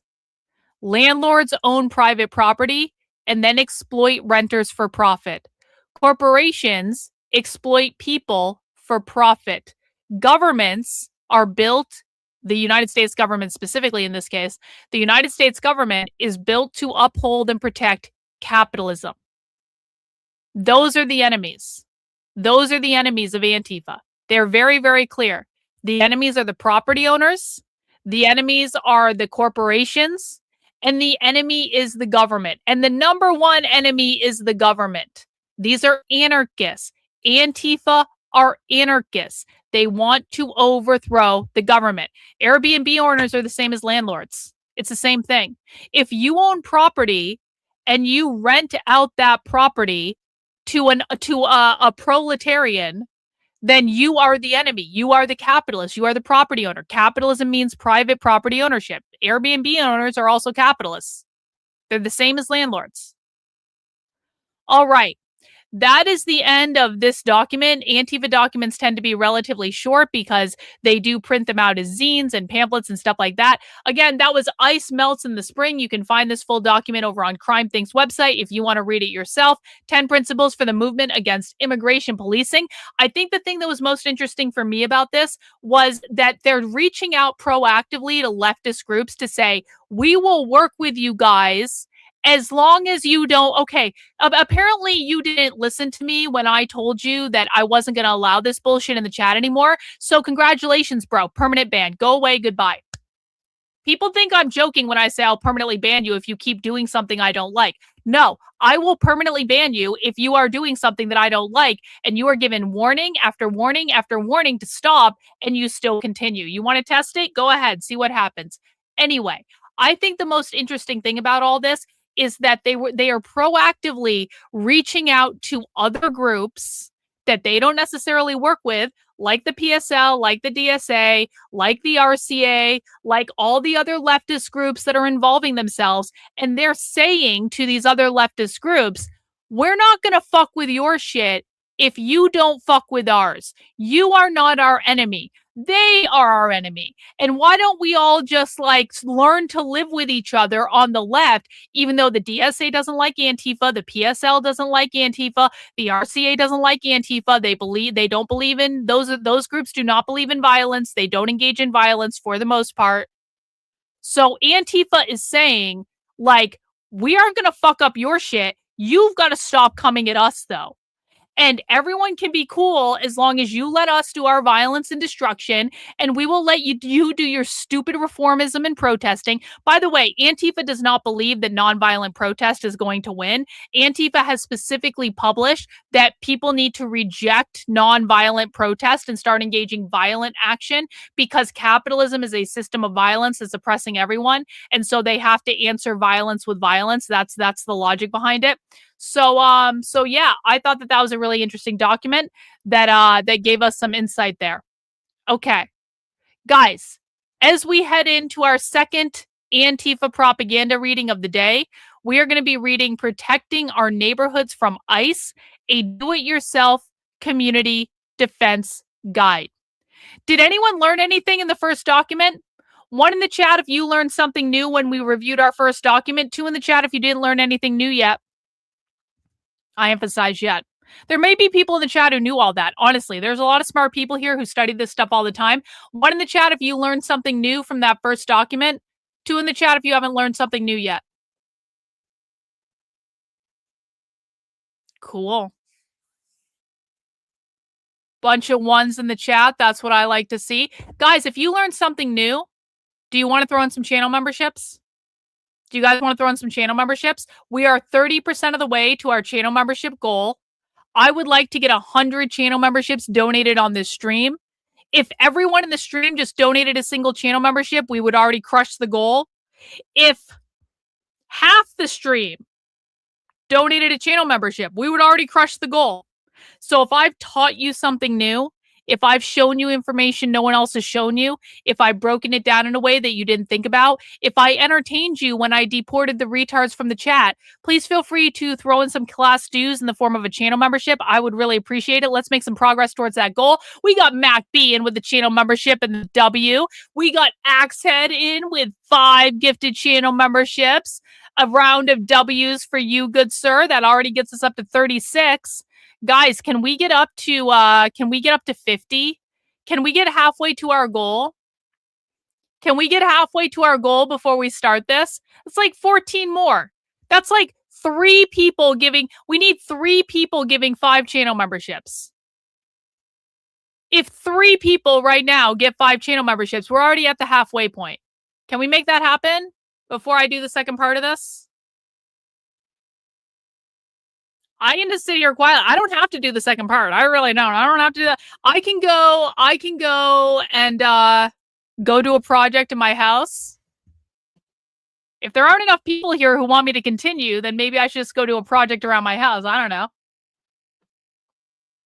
Can we get up to 50 channel memberships? We got Mitchell in. W's to Mitchell. Thank you so much. Yeah, no memberships, no stream. No memberships, no stream. No memberships, no stream. Hey, thanks, Lisa O'Grady. I will count that as a channel membership. I appreciate it. Look, guys, we're up to 38. We need 12 more. 12 more memberships. This is just a halfway point, guys. I'm just keeping us on track. Yeah, I could be going and yelling at the post office lady again. Hey, thanks, Mike, for that. I assume you want me to count that towards a channel membership, so I will.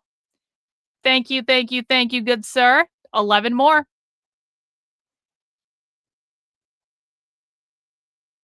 Why am I so angry? Why aren't you angry? Why aren't you angry? Why aren't you angry at the fact that these people are allowed to do whatever the fuck they want in the open and the Trump administration refuses to do anything about it? Why aren't you fucking angry? Why? Like, are you smart enough to be here? Are you guys? DJ thinks that everything is fine and that there's no reason to be angry with what's happening to our country. DJ appreciates Antifa. He doesn't think there's any problem with this. Why aren't you fucking angry, bro? Are you smart enough to be here? Do you know where you are right now? Did you just take a wrong fucking turn?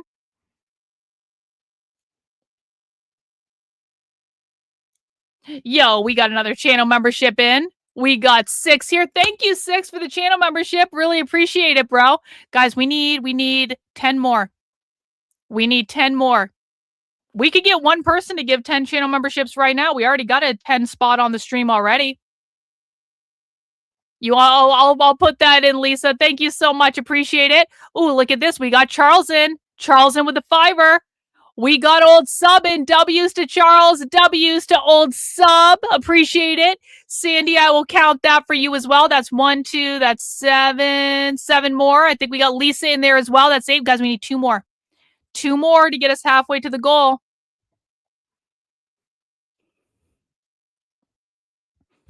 As soon as we get 2 more, we'll continue the stream. Malcolm with the W. Malcolm helped hit the halfway point. W's to Malcolm. Thank you, sir, for getting us across that halfway point. Really, really appreciate it. Okay, we'll keep going. We'll keep going. We will keep going up to 53 of our overall goal today. Guys, again, if I teach you something on the stream that you didn't know before, please feel free to show your appreciation. I really appreciate it. This helps me keep, I know it's annoying, but I have to stay independently funded.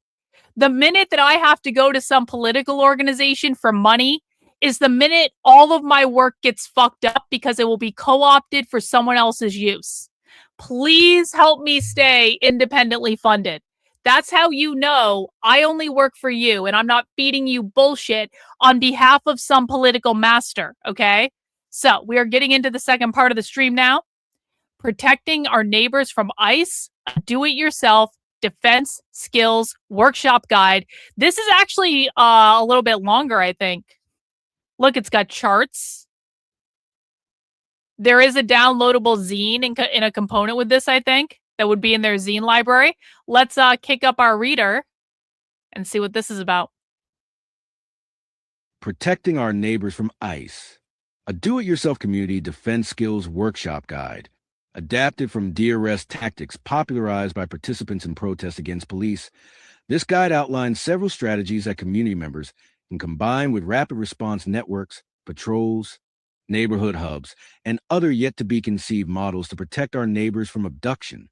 Ideally, people who are working together to resist IC should organize a 1-hour community defense workshop to learn and practice these skills using this material. Under the second Trump administration, a combination of federal agencies has been carrying out federal immigration enforcement operations, including the Federal Bureau of Investigation, FBI, the Bureau of Alcohol, Tobacco, Firearms and Explosives, ATF, Immigration and Customs Enforcement, IC, the Department of Homeland Security, DHS, and Customs and Border Protection, CBP. Okay, I want to make sure people understand this. All of these organizations, so far as the left is concerned, are pretty much the same thing. The left does not distinguish functionally between the FBI, the ATF, the ICE. They don't distinguish between DHS and CPB, and also the military, and also the police. Odin says, here's your daily reminder. No matter what documents get produced, Trump ain't doing anything to stop these people. So true, Odin. So true. Trump isn't doing shit to stop Antifa. They're allowed to run around all over the country doing whatever the fuck they want and publish about it on the internet, and no one does shit to stop them. So what the left believes, guys, is that every single one of these organizations is responsible for upholding a different aspect of capitalism. All of these organizations are capitalist organizations that support the capitalist infrastructure and the capitalist system. Therefore, what the left believes is that the FBI needs to be abolished, the ATF needs to be abolished, ICE needs to be abolished, DHS needs to be abolished, CPB also needs to be abolished. The police also need to be abolished. The military-industrial complex also needs to be abolished. They're not kind of like wrong about that last one, but like whatever. They are not a fan of the use of the U.S. military for what they call like imperialist wars. But all of these things are basically the same. So when the left is saying ACAB, all cops are bastards, they don't just mean your local police. They mean all of these things. They believe that all of these things are different manifestations of the police, different manifestations of the cops that they want to defund and get rid of. Does everyone understand that? One in the chat, if you understand what I just explained. 2 in the chat if you're confused. And by the way, for new people, it's totally fine to be confused, especially if you're new. Please ask questions if you're confused. If you ask questions or you say, I just don't understand, Karlyn, I can try to explain it in a different way. If you don't understand, chances are someone else is watching that doesn't understand. But if you don't speak up and tell me, I don't know. So, okay. Looks like most people are saying 1, so I'm going to assume that most people are on board. But again, if you do have a question, please make sure you ask it. The Bureau of Alcohol under the second Trump administration. A combination of federal agencies has been carrying out federal immigration enforcement operations, including the Federal Bureau of Investigation, FBI, the Bureau of Alcohol, Tobacco, Firearms and Explosives, ATF, Immigration and Customs Enforcement, ICE, the Department of Homeland Security, DHS, and Customs and Border Protection, CBP. By late 2025, CBP had overtaken ICE as a lead agency, generalizing its cowboy tactics and supplanting the leadership of ICE. Cowboy tactics. As a Cowboys result, are capitalists. The distinction between ICE and CBP has functionally dissolved in street scenarios. CBP and ICE agents, many of them recent recruits pursuing the $50,000 sign-on bonus, have very little training of any kind and almost no training in crowd control tactics. They are undisciplined, erratic, ideologically motivated, likely to break with standard procedure, and easily overwhelmed by crowds, especially if a crowd can create distance between them and their cars. Guys, they're telling us how they're going to fuck with ICE. They're telling us. They're being very clear about it. Hey, W's G.I. Joe, welcome back to the cult. Thanks for purchasing a channel membership, bro. Appreciate you for that. There we go. There we go. They're telling you one of the biggest weaknesses ICE has is that they've got a whole bunch of new people who don't know what the fuck they're doing, and they're overwhelmed by crowds. So if we get a big crowd of people around them and we separate them from their cars, then we can get them on video doing something fucking stupid. They're basically, guys, it doesn't, okay, you must be new here. You must be new here. It doesn't fucking matter. You must be new. If you say, excuse me, that's not true, you haven't understood what we're doing here. It doesn't fucking matter if you agree with them. Keep it to yourself. What they are saying is they are trying to get ICE to do stupid shit that they can use against them. They are basically guys, they're trying to provoke ICE to kill more people. Can I just be like brass tacks? They're telling you they are trying to utilize the lack of experience and the panic that sets in ICE agents when they have all these people around them, try to separate them from their cars. They're trying to provoke incidents to get ICE to kill more people. Why would they do that, Karlyn? Why would they try to provoke incidents? Because they make more recruiting gains and turn more people against ICE when they provoke violence. That is part of how Antifa does it. Exactly. They are antagonizing ICE. This is exactly what Antifa writes about in their protest manuals and their protest zines. They literally talk about when Antifa is at a protest, they get right up in the faces of police officers. They're spitting on them. They're shouting at them. They're throwing shit at them. They do not care. They are getting right up into the faces of police officers because they are trying to provoke the police officers to get violent with the crowd, because the minute the police officers get violent with the crowd is the minute that Antifa wins, because that shit's going to go viral all over the internet and people are going to say police brutality, yada, yada, yada, yada, yada. It is exactly the same thing that they're doing with ICE agents, because how much success, I mean, I hate to put it in this, I truly hate to put it in this term, but Renee Good dying was a recruiting boom for the left. Alex Peretti dying was a recruiting boom for the left. The left doesn't care about Renee Good. The left doesn't care about Alex Peretti. The left doesn't care about them other than using them as martyrs to advance their cause. The left is more successful because they died. Does everyone understand this?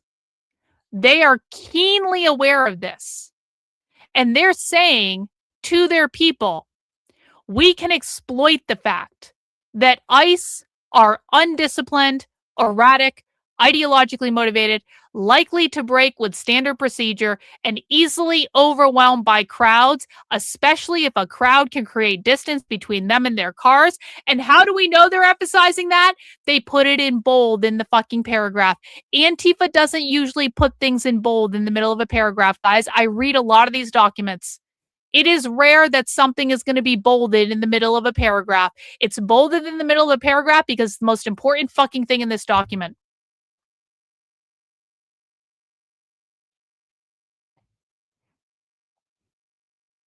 They are undisciplined, erratic, ideologically motivated, likely to break with standard procedure, and easily overwhelmed by crowds, especially if a crowd can create distance between them and their cars. This stands in stark contrast to local police, who are trained extensively in crowd control, familiar with procedure, ideologically heterogeneous, and largely risk-averse. Consequently, our strategies for dealing with these agencies must be different. We often see immigration operations involving caravans of 4 to 8 officers, with 2 in each vehicle. Their modus operandi is to get in and out quickly, visiting the homes and workplaces of immigrants or racially profiling people and snatching them off the street. They also tend to repeatedly target particular hotspots, such as Home Depot locations, big box stores, and other day labor hiring corners where they know they can reliably find people and abduct them in untargeted sweeps. I want you to understand how strategic Antifa's being in this, because the right doesn't do anything like this. This is intelligence, guys. They're saying, here is how you can expect ICE to show up in the world. Here is how they're going to show up. Here are the cars they're driving in. Here's how many of them that you can expect to show up. Here is where they're going to go. Here is what they're going to do. They are preparing people to go to war with ICE and DHS, okay? The right doesn't do anything like this. The right just runs around yelling, they're paid protesters who are mentally ill. Does this look like a document that was written by a mentally ill person? One in the chat if this looks like a document that was written by a mentally ill person. 2 in the chat if this looks like a person wrote a document that is highly strategic and educational in its nature. 1 for this is the work product of a mentally ill person. 2 if this is a highly effective strategic intelligence document. Mentally ill people don't write highly effective strategic intelligence documents, guys. You might not agree with them. I certainly don't. But to say that this is written by a mentally ill paid protester in an inorganic thing funded by George Soros is absurd and stupid. We often see immigration operations involving caravans of 4 to 8 officers, with 2 in each vehicle. Their modus operandi is to get in and out quickly, visiting the homes and workplaces of immigrants or racially profiling. Hey, Jimmy, I've seen you in the chat saying a lot of retarded shit. I think you're new here. I need you to pay very close attention to this short instructional video. This is for all new people. You take your top lip and connect it to your bottom lip, you will shut the fuck up. Sometimes shutting the fuck up is the best thing you can do. When you are new here, you are not here to teach us anything. You are here to learn from us. Sit down in the back, shut the fuck up, listen to what's going on, and try to learn. And if you are unwilling to do that, you are not welcome here. This is a classroom. This is not your pedestal. This is my fucking pedestal. You are in my class. Their modus operandi is to get in and out quickly, visiting the homes and workplaces of immigrants or racially profiling people and snatching them off the street. They also tend to repeatedly target particular hotspots, such as Home Depot locations, big box stores, and other day labor hiring corners where they know they can reliably find people and abduct them in untargeted sweeps. Participants in community defense projects can adapt their approaches to both the dangers. Hang on, we got a great question in the chat. Guys, I want to remind people that actual good questions are always welcome. I will never yell at you or be mean to you if you ask an actual question. I know you're not trying to Fed post. Would it be a good thing for right-wingers to adopt these tactics? Yes. Yeah. I've been saying for years, hang on, we got a WW to Old Sub gifting a channel membership. Old Sub's driven them out like Chicalago. Thank you so much, Old Sub. Really appreciate you. Let's go back to our question. I have been saying for literally years that all the right needs to do is copy what the left is doing. Learn what the left is doing and copy it for the right. The right refuses to do that because the right, because of their influencers and their pundits and their commentators, refuse to engage in what the left is actually doing. Instead, they spin up these bullshit narratives that misinform millions of people, saying they're all paid protesters, it's all inorganic, it's all Soros funded, it's all Democrats, it's all this, it's all that. They aren't even working. The protests aren't even effective anyway. They're all narcissists. They're all mentally ill. They don't have jobs. It's like the right lies and lies and lies and lies and lies. And they refuse to engage in fucking reality. And this is driven by their bullshit con artist influencers like Glenn Beck, like Fox News, like the Daily fucking Wire, like every single person at the Blaze, like Steven Crowder, like what's his name? Jesse Kelly wrote a whole book about anti-communism, but he doesn't even fucking understand communism in the United States in the first place. Like people by Tim Pool, like fucking all of them. None of them know what the fuck they're talking about. Andy No even drives this stuff. Andy No supports this bullshit narrative. And so it's like, should the right just copy the tactics of the left? Yes. Yes, they should. At least here and there. I'm not suggesting engaging in violence. I don't believe engaging in violence, but in terms of understanding how the left is organizing, understanding how the left communicates out to people all over the country, understanding how the left is actually funded and not the bullshit narrative that is being handed down from retards like Glenn Beck, who have been lying to people for years and years and years, understanding how they're doing what they're doing, and then literally taking it and doing it on the right, it would be fucking brilliant. But they refuse to do that because they refuse to fucking learn. Do I believe the high-level people who prepare these documents are trying to achieve? No, I don't. No. And that should have been clear when I told you to shut the fuck up the first time. This is what we call a conservative bullshit narrative. It is not real. You need to let go of this. Stop shilling bullshit in my chat. Yeah. Rephrases his retard statement into a retard question. Exactly. Participants in community defense projects can adapt their approaches to both the dangers that CBP pose and to CBP-specific vulnerabilities, as explained here. With these skills, participants can practice tactical Well, yeah, I mean, so Edward on Twitter says, you understand Home Depot, car washes, big box stores. Yeah, I mean, ICE, I wouldn't say ICE is targeting schools specifically, but you have to understand this is the left's perspective. And so what is Edward, and anyone else can answer this too. What is one of the largest groups that is doing anti-ICE organizing because they are part of unions that are basically leftists? They're leftist unions. What is one of the largest groups in America that is currently engaging in anti-ICE organizing? Does anyone know? The fucking teachers. Do you want to know why the ANTIFA document is saying ICE is targeting schools? It's not necessarily that ICE is specially targeting schools. It's because the fucking teachers are driving a lot of this bullshit. And it's the teachers going, they're coming into our schools and we need to create sanctuary schools where no one can get deported and yada, yada, yada. The public schools are one of the main like hotbeds of anti-ICE organizing. Whether they're trying to create sanctuary schools or they're setting up patrols for ICE or they're doing like they're organizing walkouts. And by the way, the teachers are all teaching the students how to do this in the public schools if you haven't figured that out yet. And so the reason they're saying ICE is targeting the schools, it's not necessarily that ICE is actually doing that, but it makes a good line. And it allows the teachers to say, we have to do sanctuary school bullshit to protect our students, and ICE is kidnapping people and all that bullshit. I mean, they took over the institutions a long time ago. They completed the long march through the institutions a while ago.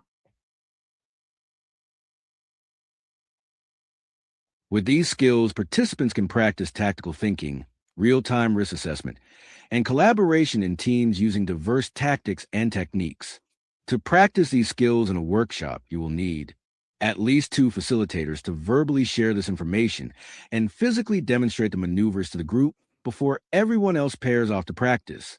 It can be helpful to have more than 2 facilitators on deck, so others can opt in to play agents or targets as necessary, in case other participants in the workshop don't feel comfortable doing so. All good, A Odin. whistle, megaphone, or other loud instrument, a stopwatch, a large object, a table, chairs, cones, other movable furniture, or painter's tape, 4 reflective vests or hats of the same color.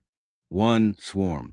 The purpose of this practice is to demonstrate how disorienting it can be for an agent if people are surrounding them and shouting at them, even if the people never actually touch the agent. Holy shit. They're practicing swarming the ICE agents. They're practicing swarming the ICE agents. Do you guys remember back when we were watching protest organizing? And people in Minnesota were so organized that anytime ICE showed up on the scene anywhere, there were people running up to ICE with sticking cameras in their faces within 2 minutes. Do you guys know this? If you're new, you might not know this. In Minneapolis, their rapid response network was so well organized that if ICE showed up anywhere in the city within 2 minutes, they would have people running up to them, sticking their phones in the face of ICE officers to record them. That's how well organized they are. So now we know, because it's the #1 exercise in their training activity, they are literally practicing getting mobs of people to swarm ICE agents to basically provoke and agitate them. That's wild. That is crazy. Prita, thank you so much for the super chat. So queer Marxists are good with the Antifa's actions? Yeah, I mean, a lot of queer Marxists are Antifa and a lot of Antifa are queer Marxists. It's not universal, but like, yeah. Or they want to see it as more larger. No, I mean, like, it's like, okay. Yes, queer Marxists are fine with Antifa's tactics. Queer Marxists are violent. They're destructive. They believe in like crazy stuff. So yeah, I would say that most queer Marxists are fine with Antifa's tactics. That's not to say that all queer Marxists are Antifa or that all Antifa are queer Marxists. That's not true. There is not universal overlap between the group, but there's enough overlap that it's like, yeah, they're all queer Marxists are revolutionaries at the end of the day. Good question, though. I appreciate it. The 1 swarm. The purpose of this practice is to demonstrate how disorienting it can be for an agent if people are surrounding them and shouting at them, even if the people never actually touch the agent or engage in more active de-arrest techniques. Facilitators should introduce swarm at the beginning of the training and emphasize it as a primary tactic that is proven effective. Do not skip practicing swarm in small groups. While the other de-arrest maneuvers are exciting to learn, swarm is the foundation of the other tactics. Break into groups of 4 and distribute the following roles in each group: 1 agent, 1 target, 2 community responders.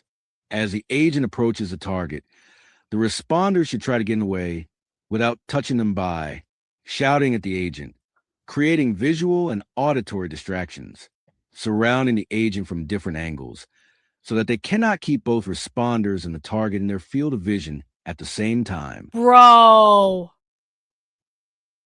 They're literally doing role-playing exercises where they are practicing running up to ICE agents, shouting at them, creating visual and auditory distractions, probably shining shit in their eyes and doing other things, surrounding them from different angles to prevent them from like working with each other. And this is published on the fucking internet. Where is the Trump administration and why are these people not being arrested?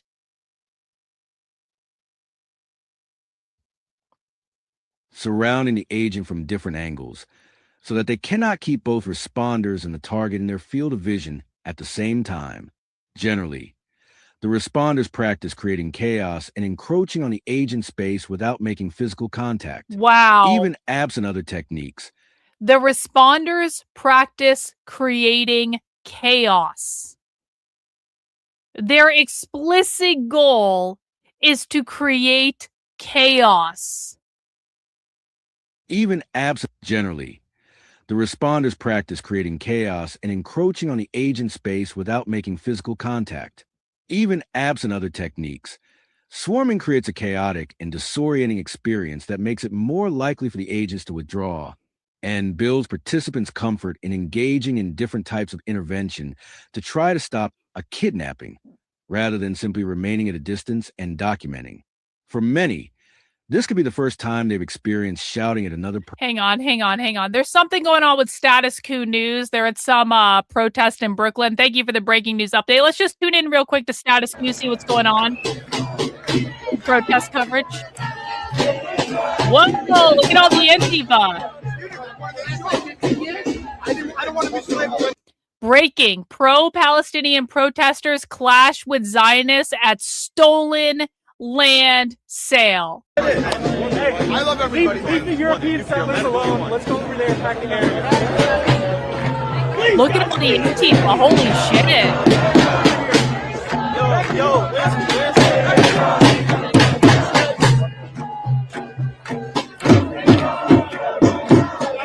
Come crowd this area.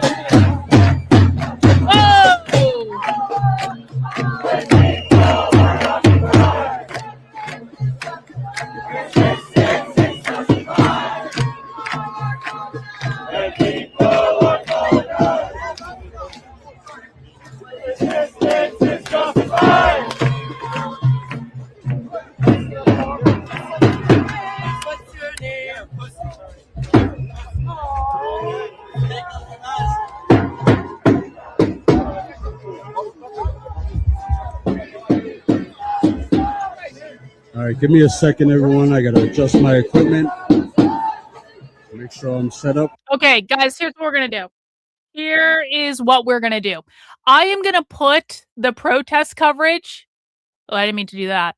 I'm going to put the protest coverage above my head. And what we're going to do, let me just add my second camera here. Add extra camera. There we go. I'm going to put the protest coverage above my head. I'll make that. I got to have to adjust it so we can see the whole thing. I want to go back and continue to read our article here, but we will put the protest coverage above my head and so we can see what's going on. And obviously, if shit starts to pop off, we will go back to the protest coverage. But in the meantime, I do want to continue with reading this and making sure we know what they're doing. Generally, the responders practice creating chaos and encroaching on the agent space without making physical contact. Even absent other techniques, swarming creates a chaotic and disorienting experience that makes it more likely for the agents to withdraw and builds participants' comfort in engaging in different types of intervention to try to stop a kidnapping rather than simply remaining at a distance and documenting. For many, this could be the first time they've experienced shouting at another person or assertively taking up space. Facilitators should communicate that swarming in all forms is brave, useful, and necessary. 2. Gable grip. The second fundamental technique to cover is the Gable grip. It can be an effective tool. Hang on, what the fuck is a Gable grip? Oh, it's this one. It's this one. Okay, look, they got like they're like trying to wave and give them the finger, and they're shouting every time someone's trying to get deported or something like that. The second fundamental technique to cover is the Gable grip. It can be an effective tool in situations where we might want to keep ourselves or our comrades out of law enforcement's hands. In encounters like this, linking our own hands together often feels organic. However, the grip that comes naturally, interlacing our fingers together with our thumbs over one another, leaves us in a weak and vulnerable position. It's easier to pull apart, and you may end up with broken fingers. Instead, try this. Place your... So they literally are teaching people what is the safest way to hold hands to form a line that ICE cannot cross. they're getting incredibly pedantic about this, saying, do not interlace your fingers like this. Instead, what you want to do is hold hands like this because this is a stronger way to hold hands. That's crazy, but also completely predictable. Instead, try this. Place your palms together. Do not interlace your fingers. Keep your hands mirrored. This is like military Rotate training. both hands 45 degrees opposite each other. Yep. Glue your thumbs Thanks, to your Fender index Bean. fingers. Appreciate Bring you. the fingers of each hand over and lock them onto the back of the other hand, forming the grip. One thumb should be under the other hand's fingers, and the other thumb should be on the outside, facing towards your body. This grip leverages the muscles in your arms, as well as those in your hands and fingers, making it stronger and harder to break apart, Yep, and true, reducing the Adam. risk of broken fingers. It's also easy to teach and fundamental to many other techniques in community defense tactics. 3. Well, I mean, there's a reason that a lot of their tactics feel very military because there are a lot of veterans on the far left, guys. The anti-war movement is significantly stronger on the far left than it is on the right, especially since Trump took office again. Trump pretended to be anti-war, and then he completely shit the fucking bed. And so there is no anti-war movement on the right now. So where do you think all the military people who became vehemently anti-war because they were in the military and because they went to war, where do you think all those people went? If anti-war is your number one issue, and this is true for me, this is true for many people. If anti-war is your number one issue, and there is no anti-war movement on the right because it's been completely co-opted by Zionist retards who want us to go to war on behalf of Israel all the time, where do you go if you are anti-war? There are socialist veterans groups. One of them is called About Face. I saw About Face in Boston on May Day. I've seen About Face has been at the Socialism Conference. About Face is starting to show up everywhere. About Face is a socialist veterans group. Okay? So if it seems like their tactics are coming from the military, it's because they literally are. Hey, Pearl in with the super chat. Pearl, you're just doing that because I lost weight, right? That's what you're rewarding me for. Pearl is rewarding me for starving myself for 6 months and giving up every fun food to eat, like ice cream and pizza and burritos and cheeseburgers and all these things, because I know Pearl is very proud of me that I lost weight after I told her that I didn't really fucking want to, and then I needed to because I was starting to get recognized going undercover. I appreciate you, Pearl. Thank you. First fucking thing Pearl says when I post one of my pictures on Instagram, she's like, oh, so you did want to lose weight. I was like, no, I actually really didn't want to lose weight. And then I got recognized undercover, and then I got chased down the street by a black man who stuck a camera in my face. And I was like, okay, it's time to come up with another disguise. It's time to come up with another disguise. Become unrecognizably skinny. That's the only answer. 3. Stance embracing. Your stance is the most fundamental technique. Everything else depends on it. In daily life, most of us assume a neutral stance, keeping our legs straight and alternating between hyperextending and slightly bending our knees. In a society built around standing for prolonged periods, this saves us energy. However, it does not brace us and leaves us very vulnerable to pushing or pulling. I lost weight for because espionage. most people do not It's realize true. this. It helps to demonstrate this physically.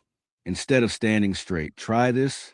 To enhance stability, place your legs shoulder width apart to distribute your weight. Put Okay, one hang on. leg Let's look at their chart. They're teaching people how to stand so they can't be pushed backwards. This is wild. Put one leg forward, whichever is opposite your dominant hand, and soften your knees. Drop your weight between your feet. We're all Keep it on the spies now. balls of your feet. Rotate your back foot out approximately 30 degrees with a lower and more balanced center of gravity. This stance should increase your stability and put you in a state of active readiness, more mobile and ready to respond to sudden movements. A physical demonstration will help to show the advantages of this stance over a standard upright stance. It should be harder to push or pull the person in a proper stance. In this stance, you can also brace. That guy's or be wearing an braced by IDF another shirt. person. Hang Bracing- hang on. There was just a guy in the crowd. This guy's wearing an IDF shirt. That's a Oh, this is like Jews clashing with Antifa. I mean, can we see Antifa kick the shit out of some Jews? That would be horrible. That would be horrible if that happened. That would be deeply anti-Semitic if that happened. I can't believe that just came out of my mouth. But like, is it possible that on this stream we will see Antifa actively beat the shit out of some IDF t-shirt wearing Jews? That again, I'm not saying I want that to happen. I denounce all violence, especially all anti-Semitic violence. Hitler was the worst person that ever lived. Holocaust totally happened. No less than 10 million Jews died in the Holocaust. Every single one of you needs to go to the Holocaust Museum like in the next month or so. Make sure you get your annual tour just so you remember how bad the Holocaust was. We support Jews on this channel. We support bagels. We love Shabbat dinner. Jews are awesome. It would be a shame if Antifa beat the shit out of them, though. It really would be. It would be a shame. We'll keep an eye on it. We want to make sure that doesn't happen. Bracing is best practiced against light resistance. Have participants partner up into groups of 3 or 4, assume a bracing stance, and practice applying pressure against one another. Aim to minimize the distance between the 2 partners who are braced. The person in the back should support the one in front. Have the person in the back put their arms under their partner's arms, with their hands in front of their partner's chest, and seal their hands in a gable grip. Partners who are bracing should mirror their stances. The non-brace partner should pull on the first brace person's arms, attempting to pull the brace partners apart.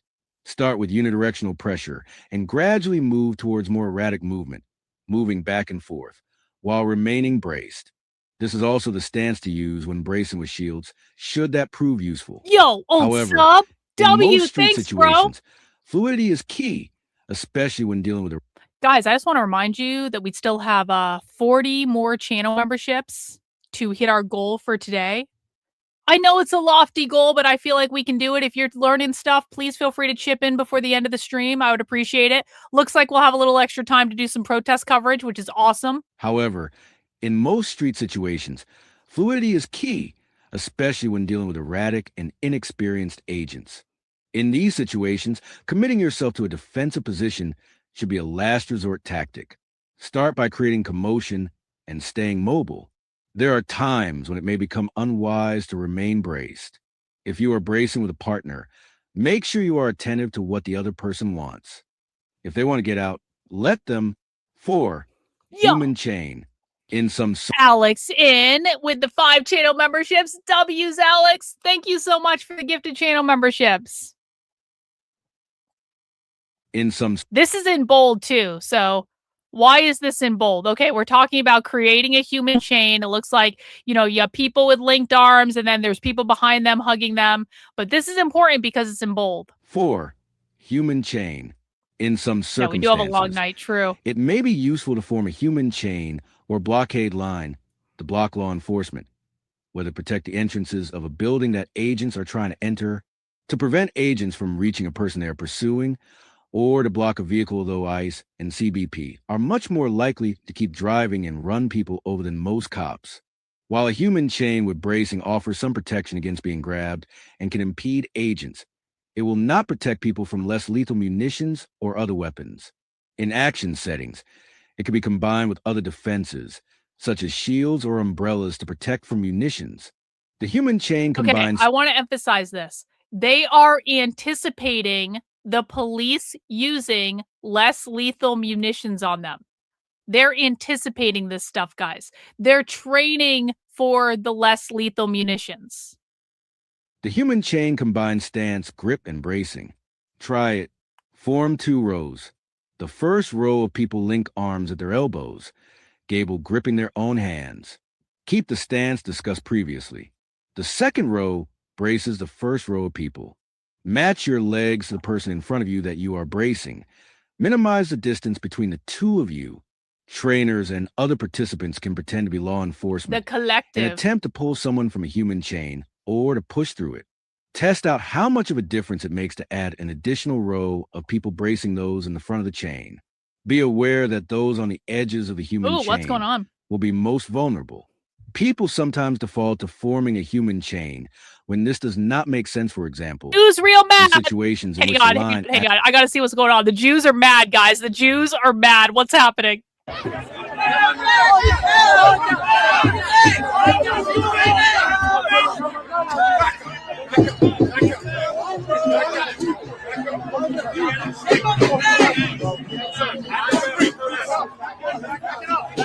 That's it.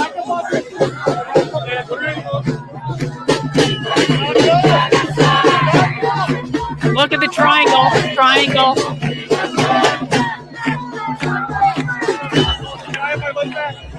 Can I have my mic back? Tim, can I have my mic back? Wow. Okay, so my mic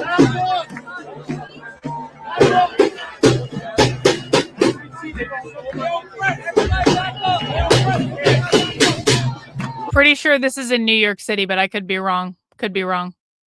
New York City. Yes, in New York City. Okay, we'll continue to keep an eye on that.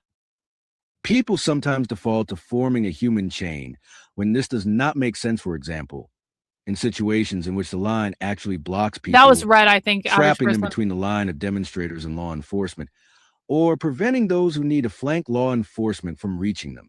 Be clear on your goals in forming a blockade line.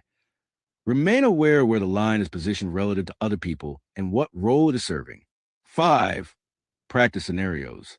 In the following scenarios, people can practice the skills introduced here in concert with the usual rapid response protocols: filming, recording information for hotlines, and rapid response. This is awful. I just want to keep going back and watching the Jews being mad. Jews felt it again. IDF. IDF.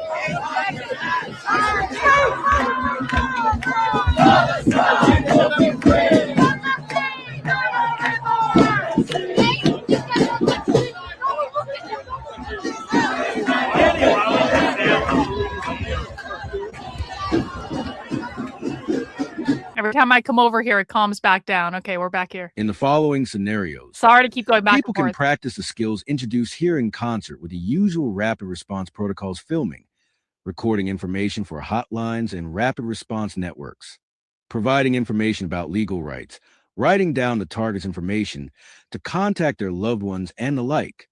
Assign the following roles. 1. Conductor. This person keeps time and determines when the scenario moves forward to the next phase.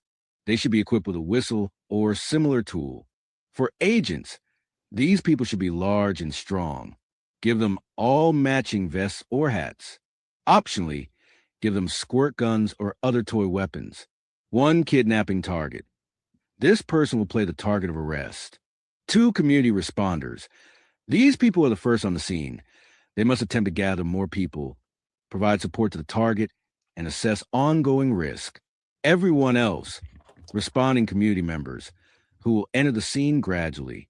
For scenario 2, bystanders on their phones. Assign 1/3 of the community members the role of starting out on the sidelines. filming. Focus. The other responding focus, community thank members you. must figure out how to convince these people to take additional action. Scenario 1. Begin with all the agents, 1 target, and 2 responders. There should be something indicating the location of the agent's vehicles. You may also indicate a business or home. Get creative and adapt the scenario to your local context. All other responders line up and wait for the signal to join. Each time the conductor signals, another responder joins the scene, with the first 2 people likely covering the tasks of getting the person's information and filming. New people should take on other roles, like getting away, distracting the agent, getting between the agents and their car, shouting at the agent, or trying to draw others in. New strategies become possible as more people join. So, and again, they're talking overtly about, here are all the ways that we are going to fuck with ICE. With the first 2 people likely covering the tasks of getting the person's information and filming, new people should take on other roles, like getting away, distracting the agent, getting between the agents and their car, shouting at the agent, or trying to draw others in. New strategies become possible as more people join. The agent's goal is to move the targets to the car. The scenario ends when the crowd de-arrests the person, or the agents successfully get the targets into the car and depart. Participants will likely be excited to practice their new moves. That's great. However, facilitators should emphasize that in actual encounters, agents will likely be violent, less restrained, use less lethal munitions, and possibly brandish firearms. So they're literally getting people to anticipate these evil ICE agents, they're going to be violent. What happens when someone goes into a scenario expecting a violent confrontation? How are people likely to behave? Jews mad. How are people likely to behave if they are walking into a scenario in which they expect a violent confrontation? They're more likely to behave aggressively. And so by priming the audience and saying, when you're going into this scenario, you are going to have a violent aggressor that is coming to hurt you and kidnap your neighbors, they're going to respond accordingly. That is why they're priming them with this. However, facilitators should emphasize that in actual encounters, agents will likely be violent, less restrained, use less lethal munitions, and possibly brandish firearms. Participants should focus on practicing communication skills and ongoing risk assessment based on the crowd size and composition and the unfolding situation. Facilitators may opt for a rule that responders cannot make physical contact with an agent until all participants are in play, which the conductor will signal. Scenario 2. In a second scene, several people are assigned to play the role of responders who think they should only film. It is up to other participants to persuade them to intervene in a... Okay. So do you know how in the anti-ICE trainings that we watched, basically what they say is, guys, all we do is stand there and film. Like you just have to stand there and film. Just stand there and film. Okay? Don't touch them. Follow instructions. That's what they say in those anti-ICE trainings. This is saying we need to convince people to do more than standing there and filming. We need to convince people to basically try to do de-arrest of the people who are being arrested and deported. Off topic, is your Whatnot link to Mars? I don't have a seller page on Whatnot. It's just my profile. It's just my profile. I don't collect any information on Whatnot. The only reason I give my link on Whatnot is because if you join via my link, I get credit and you get credit. We both get free shit. That's all it is. It's just like a Twitter page. I don't sell shit on there. It is up to other... In a second scene, several people are assigned to play the role of responders who think they should only film. It is up to other participants to persuade them to intervene in a more active way. Each person in this role should choose a reason they will not intervene, and the other responding community members must convince them to put down their phones and start acting. Debrief after each scenario, discussing how things went and why. Takeaways. It is much more difficult to stop a kidnapping once agents have gotten a person into their vehicle. Success is more likely when people cause chaos for the agents from the start.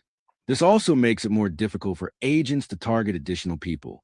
Agents tend to focus either on specific targets or on groups. Consequently, unlike police, they are not quick to shift focus of responders and often remain focused on their original target. This means responders need to work especially hard to disorient, tire, and demoralize them. Even small interventions... So they're saying it's our job to disorient ICE, to tire ICE, to wear them out, and to completely demoralize them. Because if we do all those things, they will not be able to arrest and deport more people. Even small interventions substantially expand the possibilities of stopping a kidnapping. People take action to try to stop kidnappings all the means time, deportation. but many rapid response trainings actively discourage people from trusting their natural responses. Get comfortable with putting away your phone and stepping in. Abolish IC. Be sand. Find a gear. Is that it? That's it. We reached the end of the training. Well, that's a pretty incriminating document. 1 in the chat if you think that's a very incriminating document. 2 in the chat if you think this is just fine. Antifa is like, really think about this, guys. This is not just a training manual. This is a document in which they are training people in Antifa to go out and train more people in Antifa. This is a train the trainer document. They are preparing a nationwide educational system to teach people to go to ICE deportations, surround the agents, get in their fucking faces, cause chaos, separate them from their cars, prevent them from knowing what's going on, shouting in their faces, putting down their phones, getting actively involved, trying to de-arrest people who are being kidnapped, which means deported.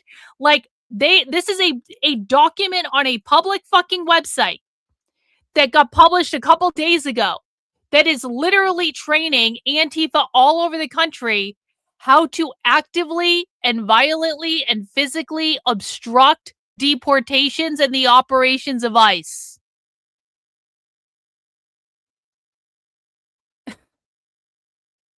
Why isn't Antifa being arrested? Why? Oh, because the Trump administration would rather do the bidding of Israel. Speaking of Israel, we have half an hour until our Kino Casino stream is starting. So you guys want to watch this protest coverage? Let's watch the protest coverage for a little bit.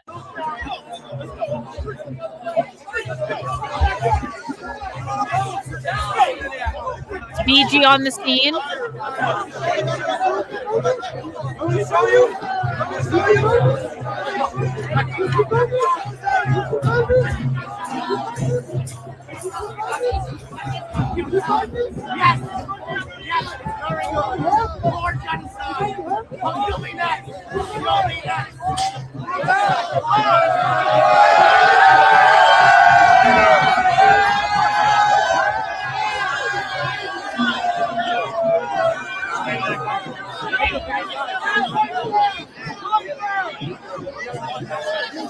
Oh, I found someone else at the protest.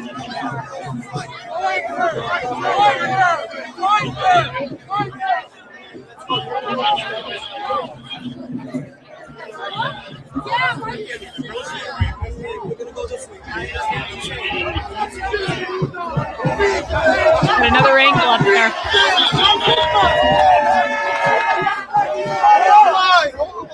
All right, so now things are being thrown from both sides. Now there's a fight breaking out.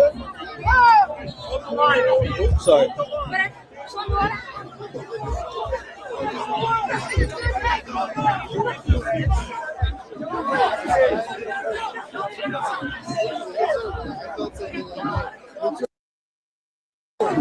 Fight breaking out, they just said.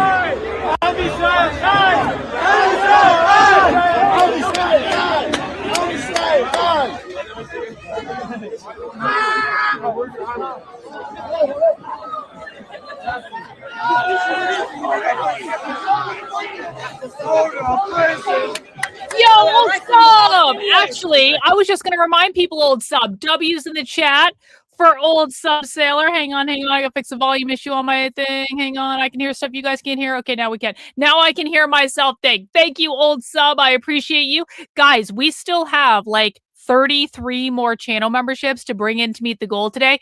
Guys, if we don't meet the... Let me make you a deal. If we can bring in 33 more channel memberships and meet the goal, I will not beg you on Kino Casino when we move into our other stream. I will not spend all of the Kino Casino stream begging you guys to meet the goal, okay? W's in the chat for Tolkien fan.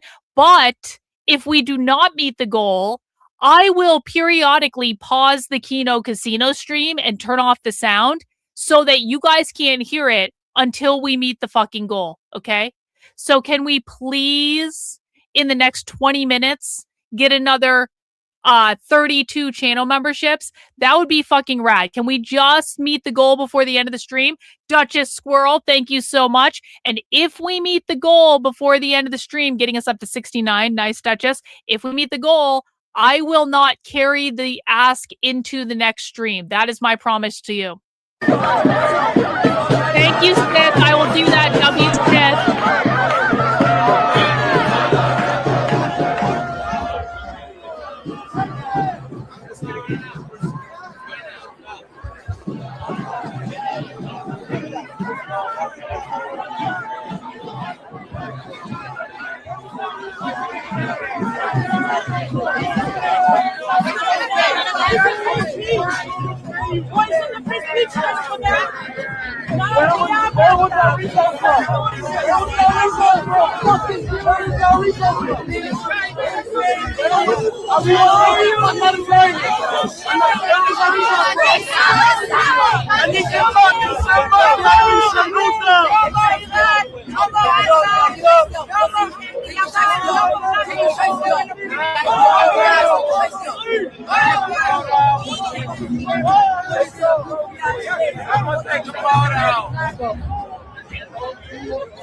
But you need America! But you need America! You need America! You're milking! You go live by yourself! Why are you taking our money?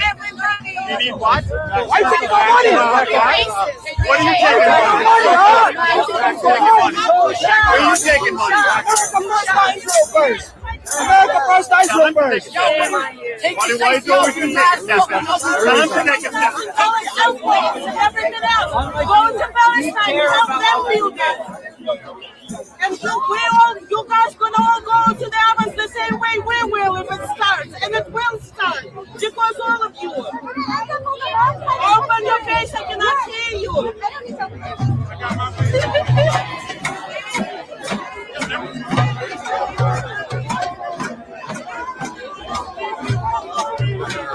This is actually interesting, right? Because the Orthodox Jews are not Zionists. The Orthodox Jews are not in favor of Israel. The Orthodox Jews are pro-Palestine.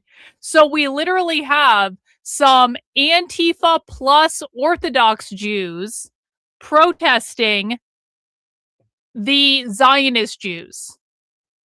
So this is like Jew on Jew fighting right here. And then Antifa is joining up with the Orthodox Jews because the Orthodox Jews are pro-Palestine. This is Jew on Jew violence. Yep.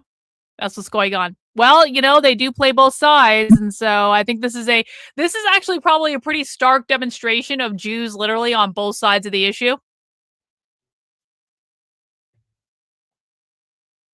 Black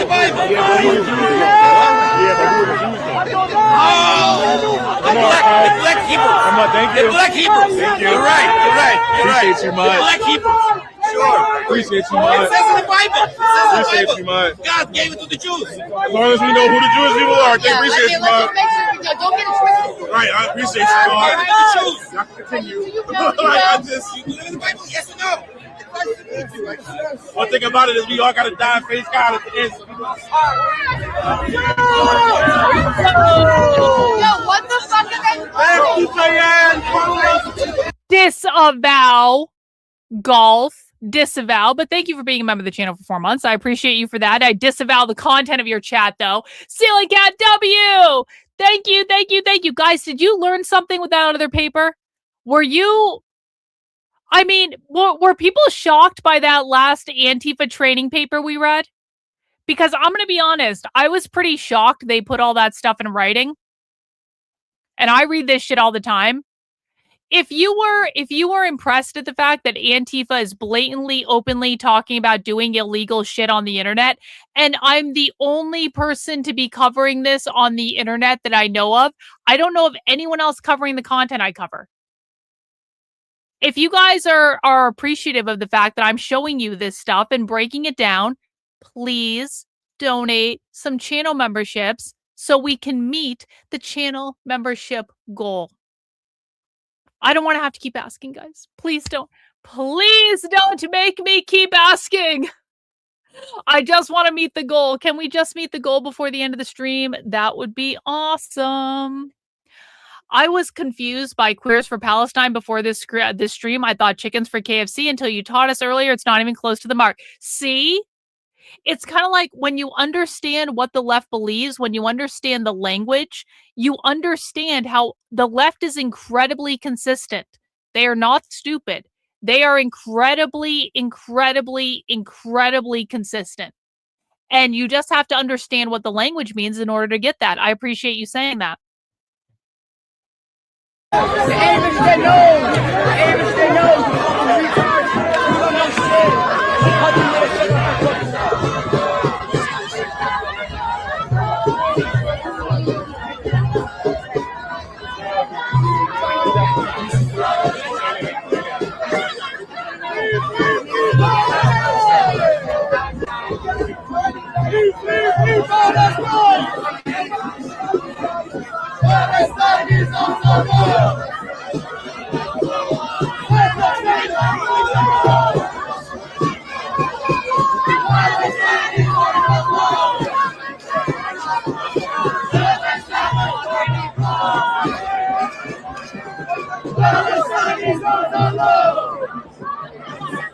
Stop up with liberation! Down, down with occupation! Down, up with liberation! Down, down with occupation! Down, down with occupation!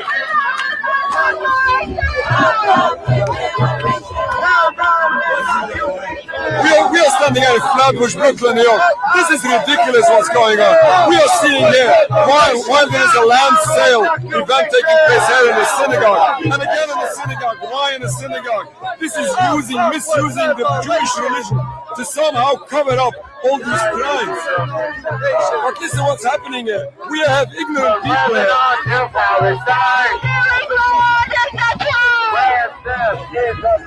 Stay together.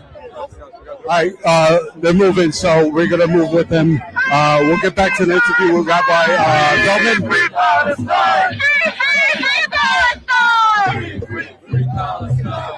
And we have these people, ignorant people, still identifying with the state of Israel, while they are claiming and they are upset about anti-Semitism, and they come and they identify with the state of Israel, which is causing, exacerbating anti-Semitism. They dare to come out in public and support all these crimes, the killing of little babies. This is unacceptable. This doesn't make any sense.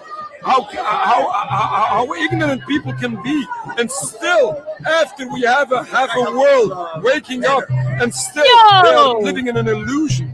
We got Kino Quest in with the 5 gifted channel memberships. Thank you so much for supporting the show, Kino. Really, really appreciate it. Thank you, guys. We have 24 more. 24 more memberships. I'm going to turn this sound back on, but I really want to meet this goal before we end the stream. There's a fight. Fight.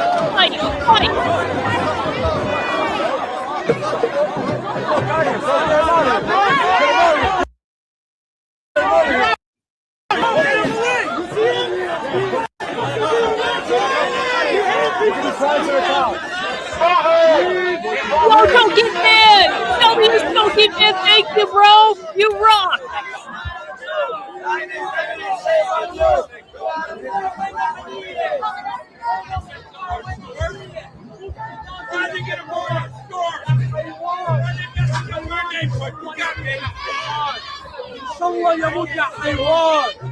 Oh, Jew mad. Bagels in the chat.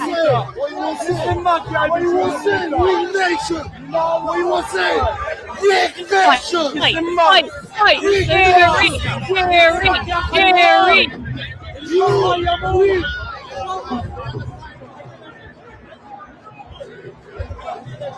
All right, guys, here we go. We're on the streets. Jew civil war, guys. This is great. We'll keep this. We'll keep this in the top camera as we're watching Kino Casino tonight. We'll keep an eye on this if it's still going on. Oh, come on, status. The Midwood neighborhood in Brooklyn, Avenue M, East 19th.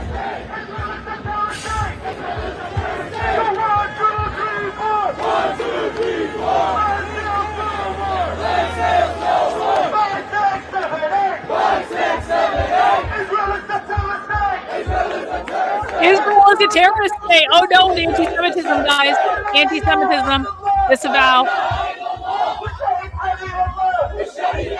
You appreciate this on the ground coverage and you want to see more of it continuously all around the country. Sign up as a member of statuscrew.com/join for as low as $5 a month.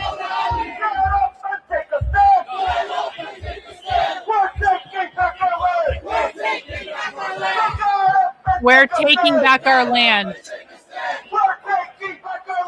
We're taking back our land. Get up and take a stand. We're taking back our land. Get up and take a stand. We're taking back our land. Yeah, yo! W's, bro, thank Helicopter you. flying above, NYPD helicopter. I'm sure there's tons of drones in the air.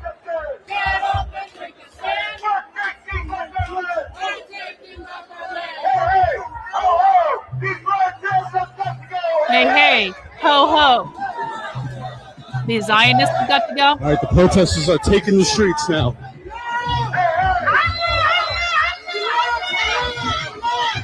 Welcome, user. Welcome to the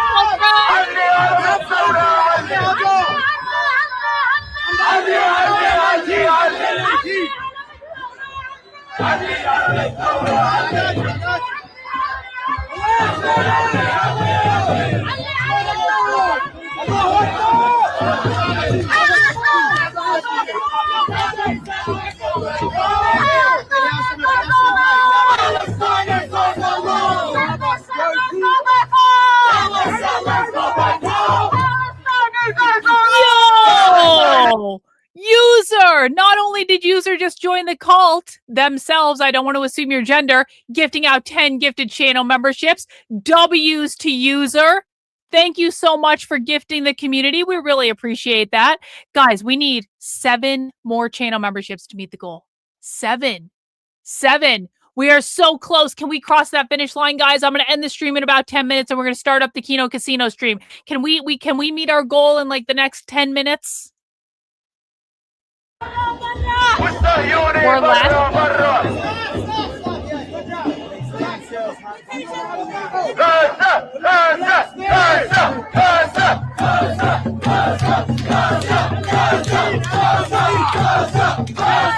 Yo, Alex.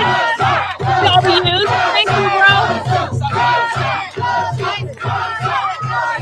Gaza. Oh, Raza.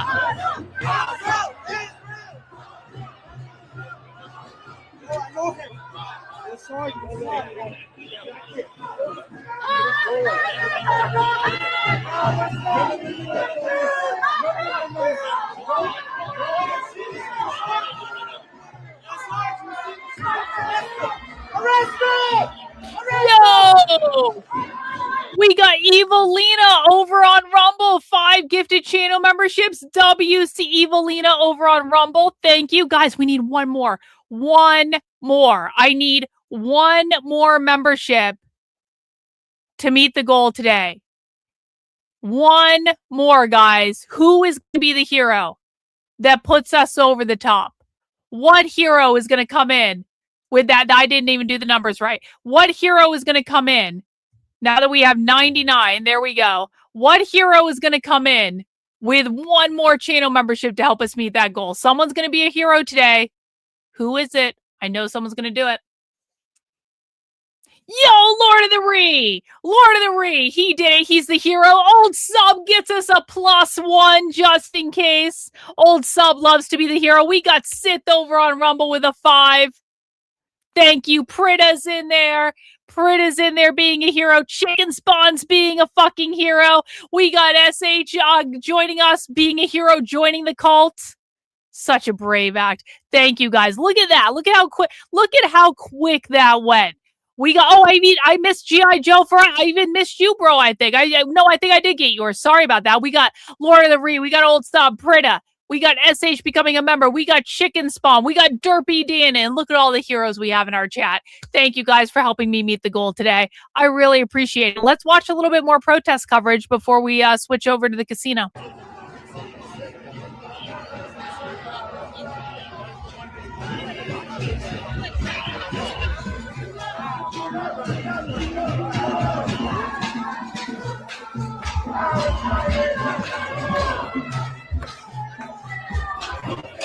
Oh.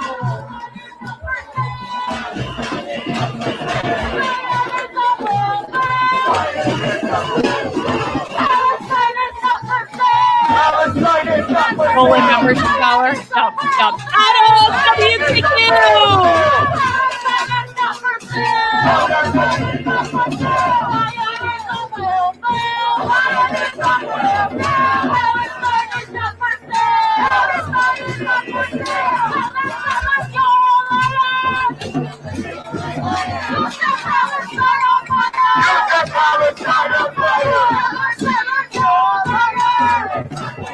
Hang on. Well, welcome, user. You found us from Chrissy Mayer. Users like, I showed up for the dumb content, and now I've accidentally discovered the amazing content. New here, found you through Chrissy Mayer. What is your cult? The cult is a reference to kind of like, it started as a reference to the culture war. Also, I'm accused of people on the internet of having a cult-like environment. I also think of the far left as its own cult. Like, the far left is like a cult that people get indoctrinated into. And most of my coverage on the channel is about things like leftist protesting and Antifa coverage like we did today. We do smart people content on the channel. Chrissy Mayer is like guilty pleasure reality TV. It's like dessert because I hate Chrissy Mayer. She's a bitch and she deserves what she's getting. But like Chrissy Mayer is like the fun stuff. We do stuff like that sometimes, but mostly what we do is just a reference to the far left. So we like saying, join the cult, join the community. Once you join my community, you never leave. Like, you're not allowed to. Well, you can, but you won't want to because you found the most sane place on the internet, bro. I promise you. For everyone that's new, people in the chat can testify to this. 1 in the chat if this is like the sanest place on the internet. 2 in the chat if this is not the sanest place on the internet. Everyone's welcome here. You don't have to, like, we take no side. There are people of all different political persuasions. Just don't be a dick. No whining. You want to learn about the far left. You want to laugh at dumb people on the internet. This is the most sane place on the internet. You'll find that out if you stick around. But welcome. I really appreciate you, especially making a 10 gifted channel memberships when you're new. That's awesome.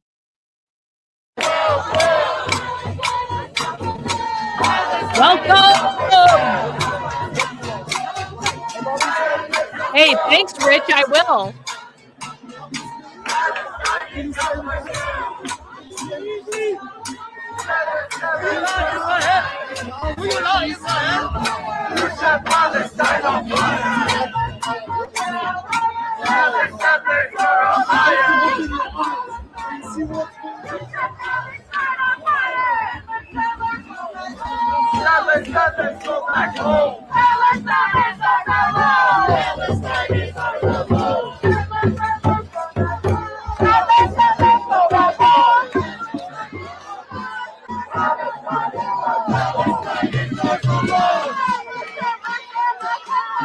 Anyone you see with a mask at a protest, assume that is Antifa, always.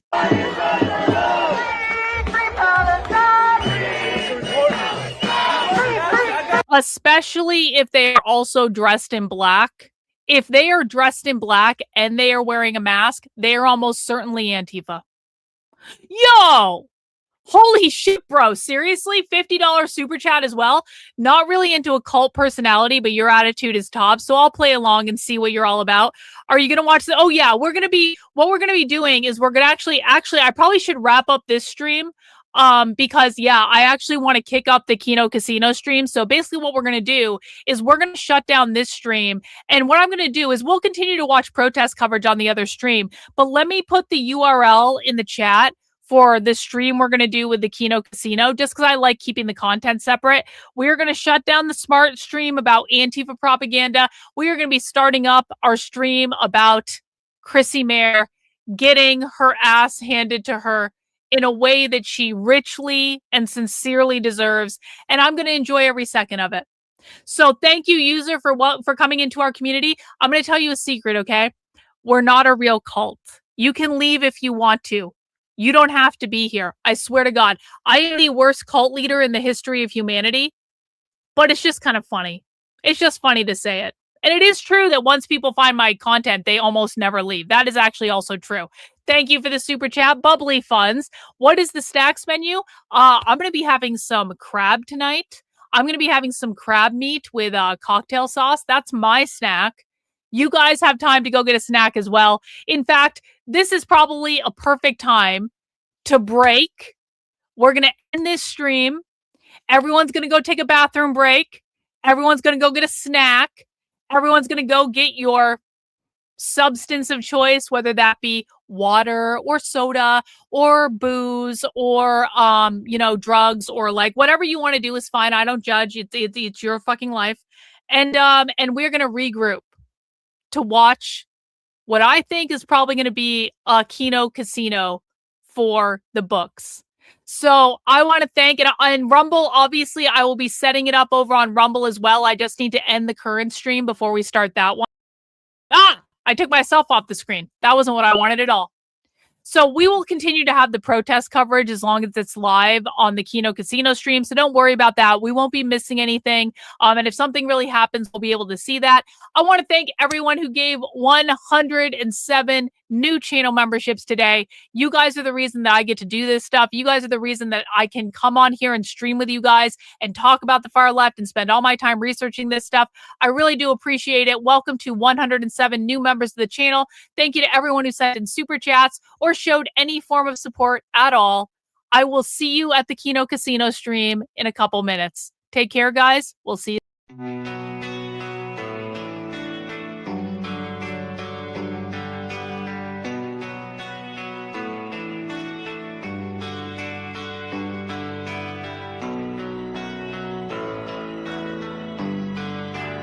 How are you feeling? How long have you been here? 3 months, May 17th. And what brought you? That's difficult to answer.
not clear. How is it that playing the piano for people has eventually resulted in your being here in the hospital?